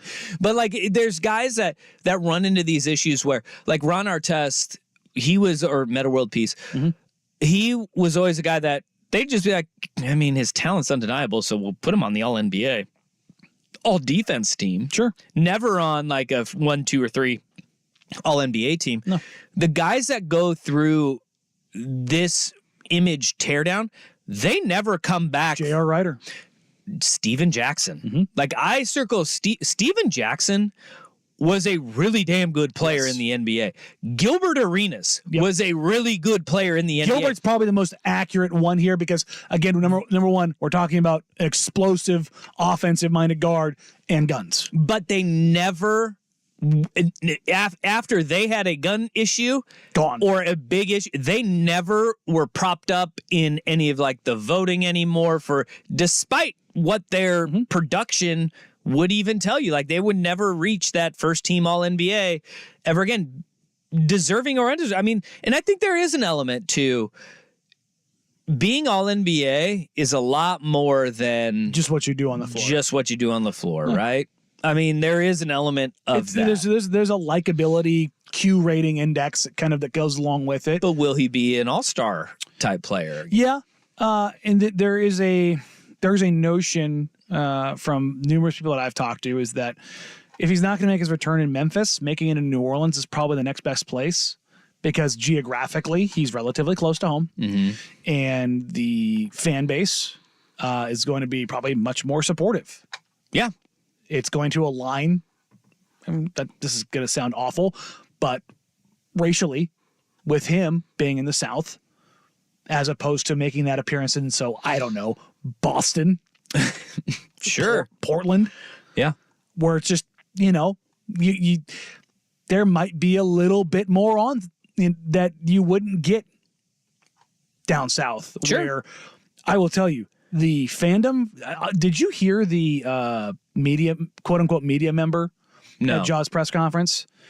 There was somebody who works with the Grizzlies adjacent media, who operates more as a fan than a media member, and asked Ja a question about what do you think about Twitter fans who have put like guys like that dude in New York, Jalen Brunson, and others above him. And then he finished his question with some version of, I know you're still him 12, but. Oh my gosh. It was a tough listen. But like, that's Ja, the communities in Memphis and New Orleans, in the South in general, playing at Murray State. Like that he is more ingrained. Think Dame in Oakland. Like there's a real bond from that region, and him making that a return there is probably going to be more friendly, and it's a good place to start. John didn't forget how to play basketball. That's the thing I'm least worried about. The non-basketball stuff is the stuff that I'm most worried about, and there isn't an executive, a scout, front office, coach that I have talked to in the last 6 weeks that doesn't think that Ja is going to screw this up. Not one. What do you think the odds are he busts out a finger pistol celly at some point tonight? Oh, God. Well, he did have the press conference the other day where, he said he didn't really think he regretted it. So, in that comment where he said there've been a lot of tough times. I've gone through a lot, but I don't regret anything. It's like, dude, come on. That is where you go in the that's why I'm sitting there like, how is his play going to be received? Because you said the basketball side of it, he's so young. Mm-hmm. He's what? Is he 23? 23. Yeah. 22, 23 years old. He is at the peak of his, and he's really not even in his like prime yet. No, and as long as physically he holds up, which, I mean, that's another question. Will it be forgotten? Yeah. Will it be forgotten? Because he has the best chance to have it be forgotten. Because in the past, Gilbert was insane. Mm-hmm. Steven Jackson, love him, insane. Ron Artest, insane. Mm-hmm. Lamar Odom, insane. Like these guys are all, look, Ja is, like, you can steer away. Do I think he's going to? No. But here's the insane part of all this. In the draft process, Ja Morant was looked at from every scout and every college coach and every recruiter and that whole circuit that I talked to going into that draft. You know what they told me about Ja? They thought Ja should be the number 1 overall pick, not because he was a better talent than Zion, mm-hmm. but because you could build your entire program around him without a worry in the world. Entirely good, wholesome, hardworking, family-oriented, clean as a whistle kid. Yeah. That was him coming out of college. So it's not like this is a guy that's been a knucklehead his whole life. This is a new thing. Can he steer back to being that, even close to that? I don't think he will. Here's the thing about everybody that we've been talking about in this, right? The guys who've stepped in it and then have resumed their careers. Ja Morant, punched a teenager. That case is still ongoing right now. He flashed his gun irresponsibly in a car, flashed his gun irresponsibly at a strip club. He, by all reports and accounts, he and members of his entourage threatened a shoe store employee at a mall with physical violence and waited for him in the parking garage. They also threatened high school kids at a volleyball game that Ja's sister was at. And all of these instances, there was one person who was physically hurt, and that was the high school kid that he punched and then mm-hmm. pulled a gun on. Right? Aiden Holloway. Yeah. A teenager. Yes. Is who he did that to. If he goes down, how many years is it going to take of squeaky clean Ja? Because we do remember what Kobe Bryant went through, right? In Colorado mm-hmm. during a season. Mm-hmm. And it took years, but people forgot about it. Well, no, I should say fans ignored it and looked past it. And that was because of what? His greatness on the court. His greatness on the court, but he also changed a lot about what he was doing off the court, too. It's true. He became girl dad. Yep. And the muse and all of that other stuff. But like we have to, like, we got to go back and you mm-hmm. for anybody that says like Ja won't be able to recover from this, dude, Kobe was even cooked. He was. Cooked. Before cancel culture, he was canceled. The thing about this is, like I said, and it's not generationally great. Yep. And Ja could be too. It's not that Ja, this isn't a case of, and same thing with Kobe. It wasn't Kobe was always like, Kobe didn't have negative marks on him coming out. Good kid, grew up internationally, spoke a bunch of languages, hyper competitive, but there weren't negative character marks on him. Like, oh God, you have to deal with this. Like, Ja was very much in the same boat. Mm-hmm. So, and that's the thing. There's a window. Nobody believes he's going to do it, but nobody believes that he is going to make reverse course, make the steps that are appropriate to him to rehab his image mm-hmm. and actually change as a person. I mean, he had his first opportunity in the interview and he blew it. Yeah. I mean, it was just, he did. I'll give him this.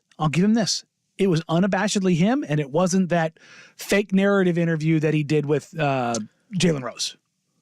Remember that? Yeah. Oh, pile of crap. Yeah. And then 2 weeks later. Yeah. So, if nothing else, he's being more genuine. Yay? Yeah, you got to kind of squint at it like, maybe that's the right idea. I don't know. It's going to be insufferable when he comes out and drops 40 on CJ because CJ's guarding him. Oh, yeah, no, he's going to cook him. Social media is going to be like, Joe's back. I'm going to be like, oh, yeah, no. Fried, roasted, flambéed, fricasseed. It's going to Even though I was looking this up, though, because I always, like, I want to bet against him, obviously. Duh. So I was looking up, like, New Orleans actually really good against defending the rim. So maybe he doesn't get to the rim as easily as we thought. But does this mean that now we look at the Memphis Grizzlies as being back and more competitive this year? Because I don't know if anybody's noticed, Memphis is doo-doo. They have the same record as the Portland Trailblazers right now. Yeah. It's a dark place to be. We don't know anything about that. I'm just saying, one has slightly different aspirations for where they want to be and where they should be right now. Well, their best players coming off suspension tonight, so good on you. There you go. Good luck with Baby that. steps. Good luck with that. Till Right. suspended again. Coming up next, 3 up, 3 down. Why? Because I'm an idiot and I missed this last segment. So Let's when we come do it. back, it's Tuesday afternoon, 3 up, 3 down, 3 things we like, 3 things we didn't coming out of the NFL weekend that was. Danny and Dusty, Danny the Fan.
We're team.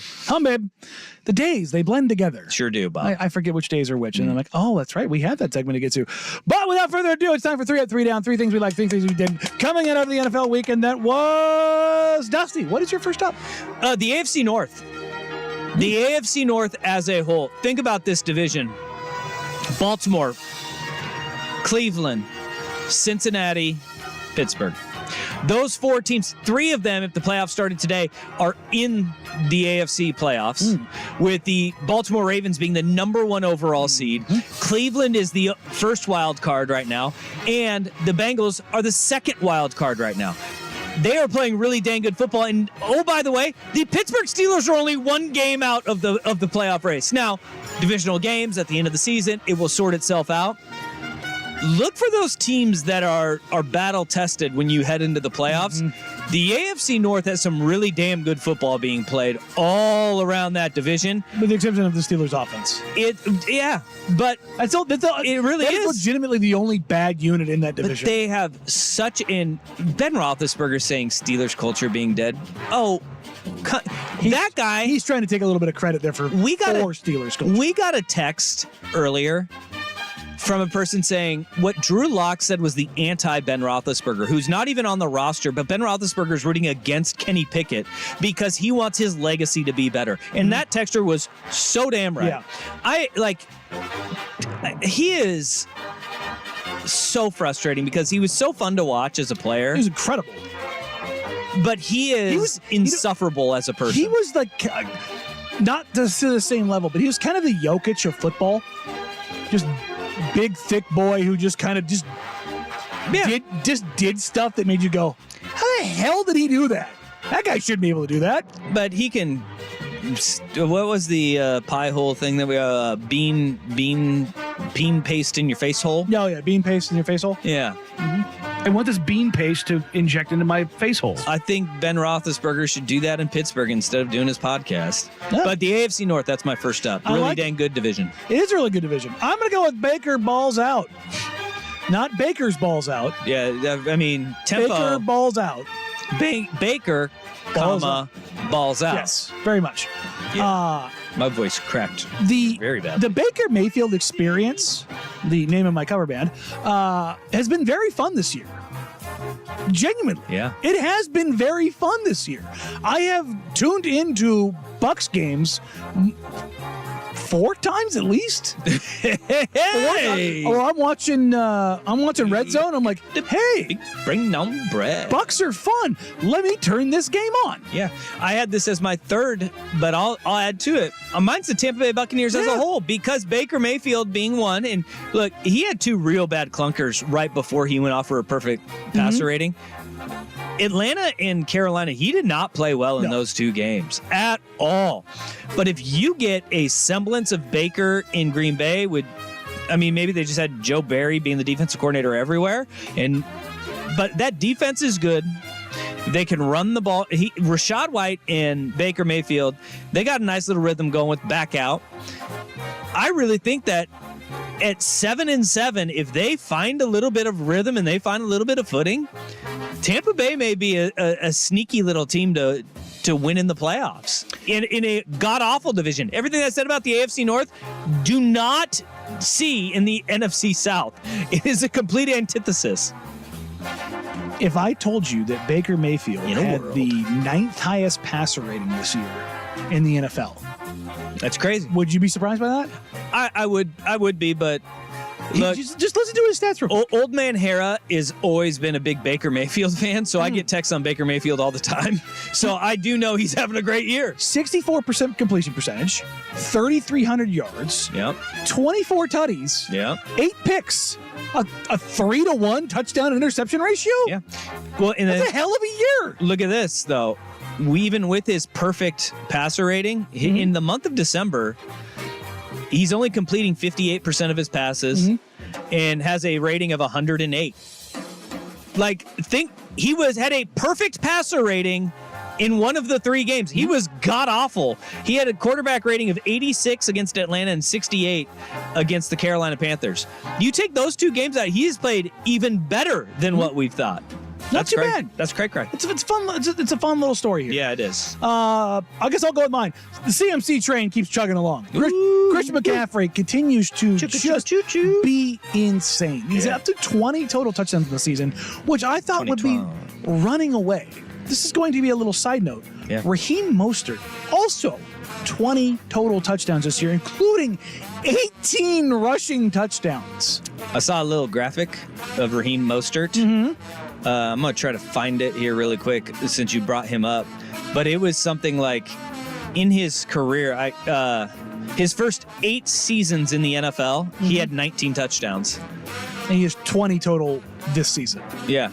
He had 20 this season. He had 19 in his career. God. 8 seasons leading up. McDaniel's a wizard. I saw something on the old Twitter earlier that Christian McCaffrey has more touchdowns than 3 teams in the league. Certainly more than the Panthers. Steelers. I forget who it was. The Steelers. Carolina.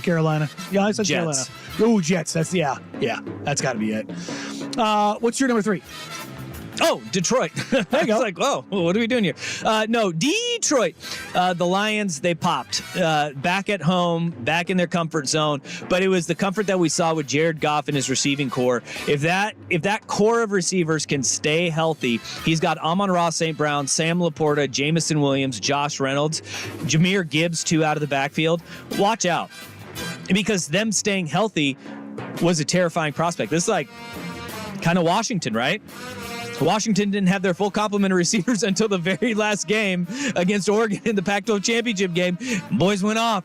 Jared Goff, if those guys can stay healthy, and if they can get more healthy on the defensive front, watch out. That is a terrifying team. That's the team that you don't want to be matched up against in the playoffs.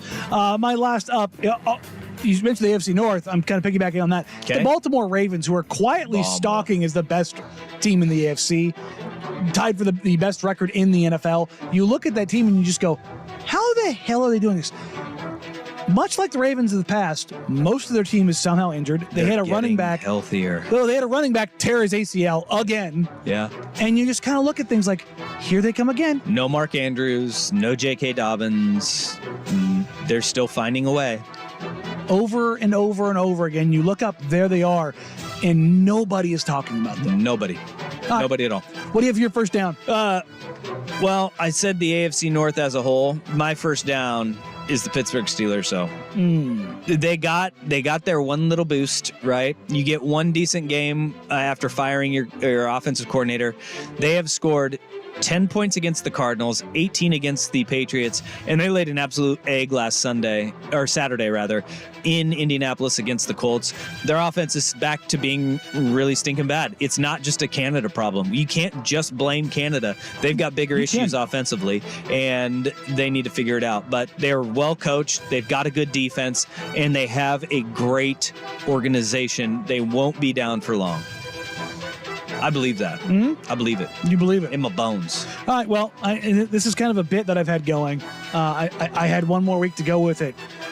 For the longest time, it was Brandon Staley, still employed by the Chargers. Oh, hey, yeah. My down. Poor Brandon Staley, no longer employed by the Chargers. Well, they finally pulled the plug after getting the ever-living crap kicked out of them by America's team, Las Vegas Raiders. Yeah. Stop. I'm going to go with my second one, Green Bay Packers. We talked about how bad their defense is, but my second down is Green Bay. We talked about just a week ago on Monday Night Football when Tommy DeVito beat them. That was the first loss of Matt LaFleur in December. He has picked up his second loss of his career in December. He was 16-0 heading into this December as a coach. He is now 0-2. 0-2. That'll do it. In the month of December. My second down, it's all-encompassing. Everyone involved with the Falcons. You lost to the Carolina Panthers while scoring 7 points. Can I spin it for you? Go. They benched Desmond Ridder. Now it's better again because they benched the guy that they shouldn't have benched from the jump. Yeah, they benched Desmond Ridder, so you got that going. Did they put Taylor Heineke back in charge? Yes, it did. Okay. Yes, they did. Everyone involved with the Falcons. My God. My last one is a tough one because I wanted to go one of two ways. They put up a decent fight, but they were awful against the Rams. The Washington Commanders are a joke. That was one. But it has to be Aaron Rodgers versus science. He took another L against science. Today, he admitted it was unrealistic to think he could play this season. How convenient, the week after his team gets eliminated from playoff contention, Aaron Rodgers now saying, yeah, I'm not going to be able to play this year regardless. I think there's a little bit of additional covering up there for how poor his team's been, but I'm 100% picking up what you're putting down. Much like you, I was torn in my last two, and I was deciding between the Eagles fumbling the bag the last 3 weeks, or Dak being atrocious against the Bills. That is it. And like the petty king that I am, Dak. Yeah. He is what Cam Newton says he is. Yeah. He is not that guy. He Good ain't that quarterback, guy, pal. but he's just not that guy. In the moment when you need him to come up on the road against a good team, yeah, choked again. Yeah. You hate to see it. Or do you love to see it? I'm not sure. Which side are we falling on now? Well, I mean, it kind of fits with your America's team theory. If you think that the Raiders are America's team, Cowboys, they fit the mold. Wow. You knew that was coming. Patriots still suck. All right, coming up next, Kirk Ferentz takes it's not a lump of coal on Lincoln Riley and the offensive game plans, as it were, at USC, as opposed to what it means to just win, baby. Danny and Dusty, 10 the fan. But first, here's the Big Good News Sports Center update. That's that Hawaiian burger joint.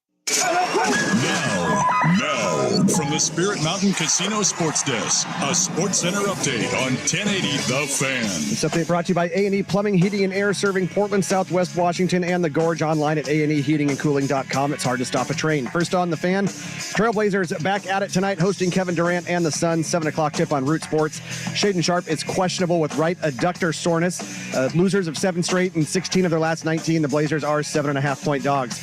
It's a light night in the rest of the association, but a doubleheader on TNT. Ja Morant expected to return to the court tonight after serving a 25-game suspension as the Grizzlies visit the Pelicans.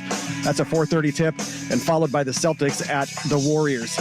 With Trevor Lawrence in concussion protocol, the Jaguars are signing quarterback E.J. Perry to their practice squad, and for the second time this season, the Falcons indeed sitting quarterback Desmond Ridder in favor of Taylor Heineke. In college football, Washington's Kalen DeBoer has been named the Associated Press Coach of the Year. And one note from baseball, Jason Mackey of the Pittsburgh Post-Gazette reports outfielder Andrew McCutchen returning to the Pirates on a 1-year, $5 million deal. More sports scores and stories in 30 minutes. I'm Jeff Rust, the Spirit Mountain Casino Sports Desk. Spirit Mountain Casino brings you big games on big screens with big-time sports betting action. Learn more at spiritmountain.com.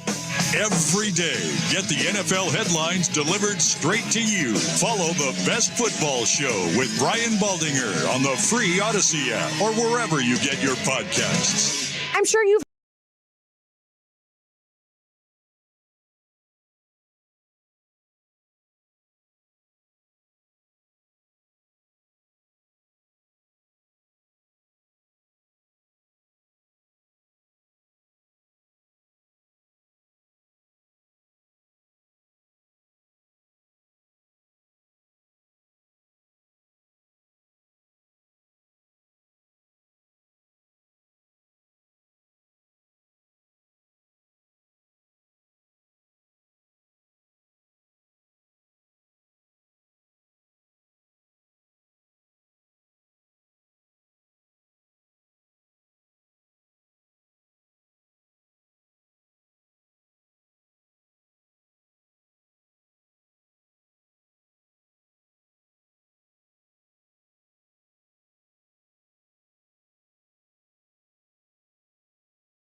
on the defensive side. Neither can do the other's job on any level. That's a great point, Bob. But they are the power of two wills, right? Yes. Just colliding against one another. Defense, game control, ball control versus I will overpower you with all of the points. Keep up with me, and I dare you to do it, because you cannot build your team in a way to play your style that can keep up with mine. In those two wills, we see it's hard to marry them together. And I think that was very hard for Nick Saban to crack, but he did it. He eventually did make the transfer into the new style quarterback play, getting away from the very traditional Alabama quarterback. Well, and the way that he did it was by still having a suffocating defense, is that you have to have the rare ability to recruit at a level where you have got 22 deep on your defensive side of the ball. And 22 deep at the elite level is damn near impossible to do. Bonkers. And that's where it takes a secret sauce. It truly does, because you have to recruit a type of player who's willing to be a backup on a depth chart, but is not a backup in terms of how often they play.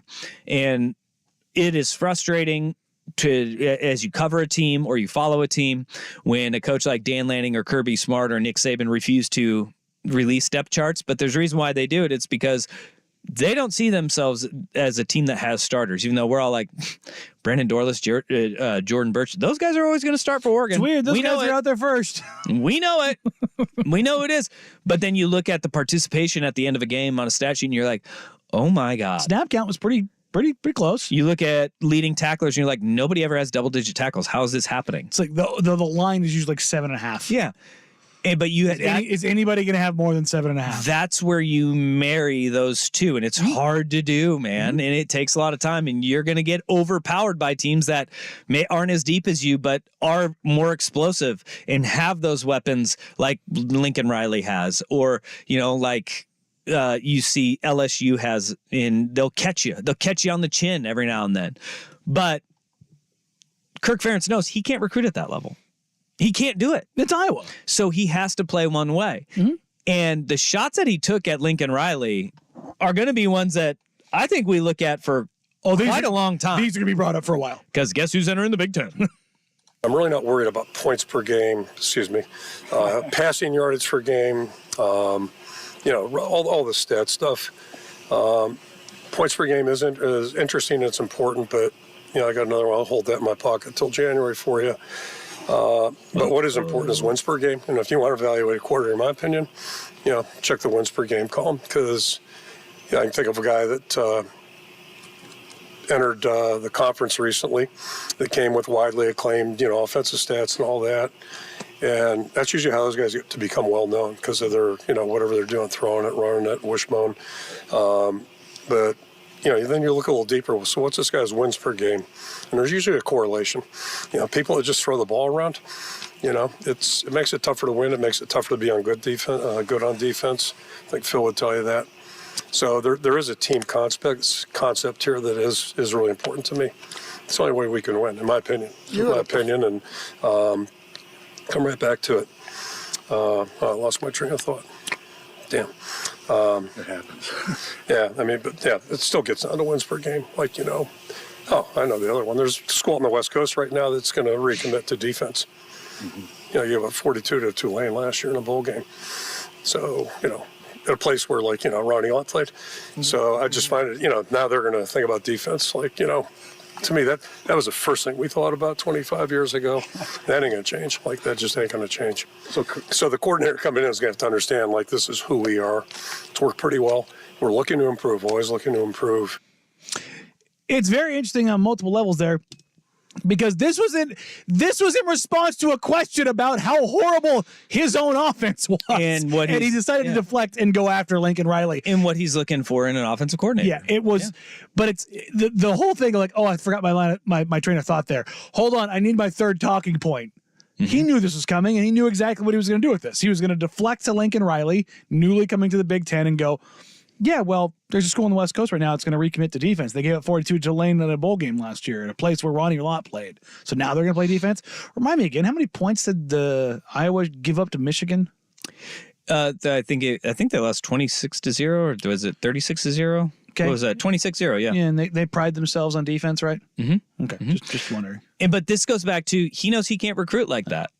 And what Kirk Ferentz fails to mention there, he lost 3 games this season when he scored 10 or fewer points. They're 10-3.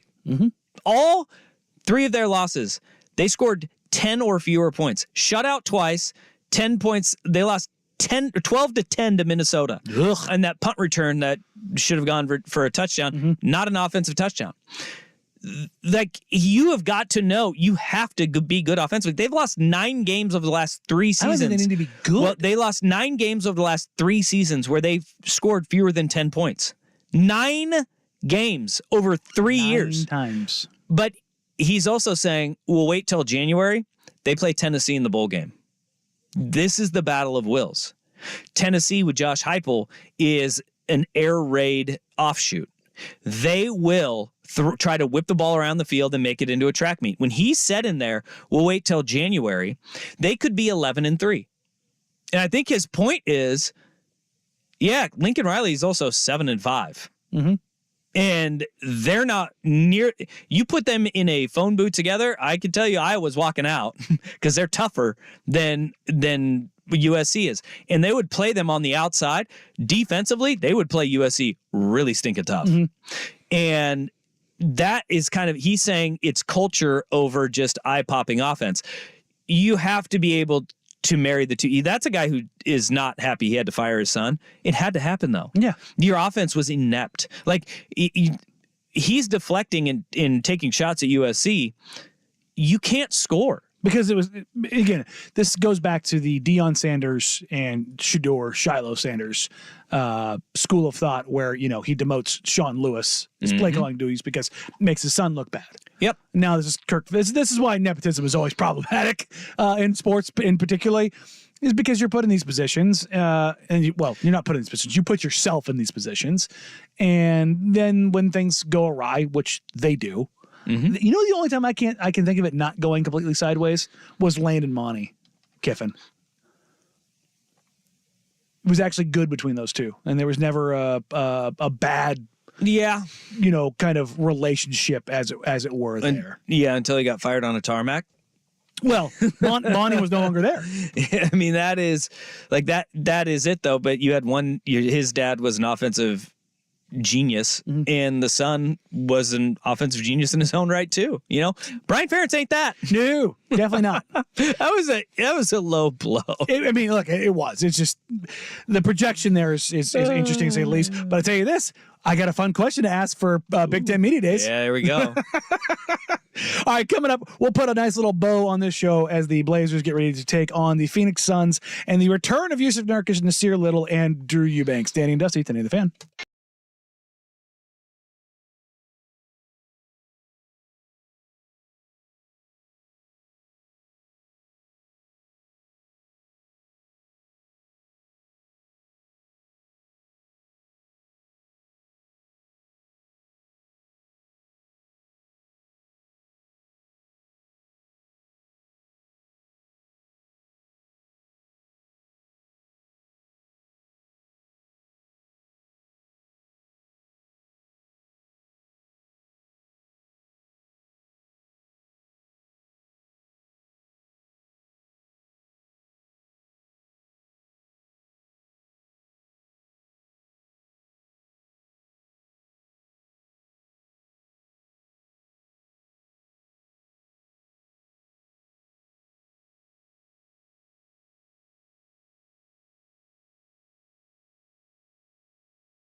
I mean, there's not much. No bowl games on there? Oh, you stop that. You got Texas San Antonio taking on Marshall Thundering Herd. Oh, God. Roadrunners versus Thundering Herd. versus Herd? In the Scooters Coffee Frisco Bowl.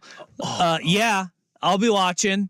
They're going to Frisco Bowl in San Francisco? No. Frisco, Texas. Frisco, Texas, where they will change that stadium over to a FCS National Championship Stadium. Is that where which I think is in January? Okay. I think it's in January in Frisco. January 7th. It's those stadiums. I don't know where they have, why they have so many great stadiums down there. It's Texas. They have them everywhere, though. Yes, even their high school stadiums. Their high school stadiums are ridiculous.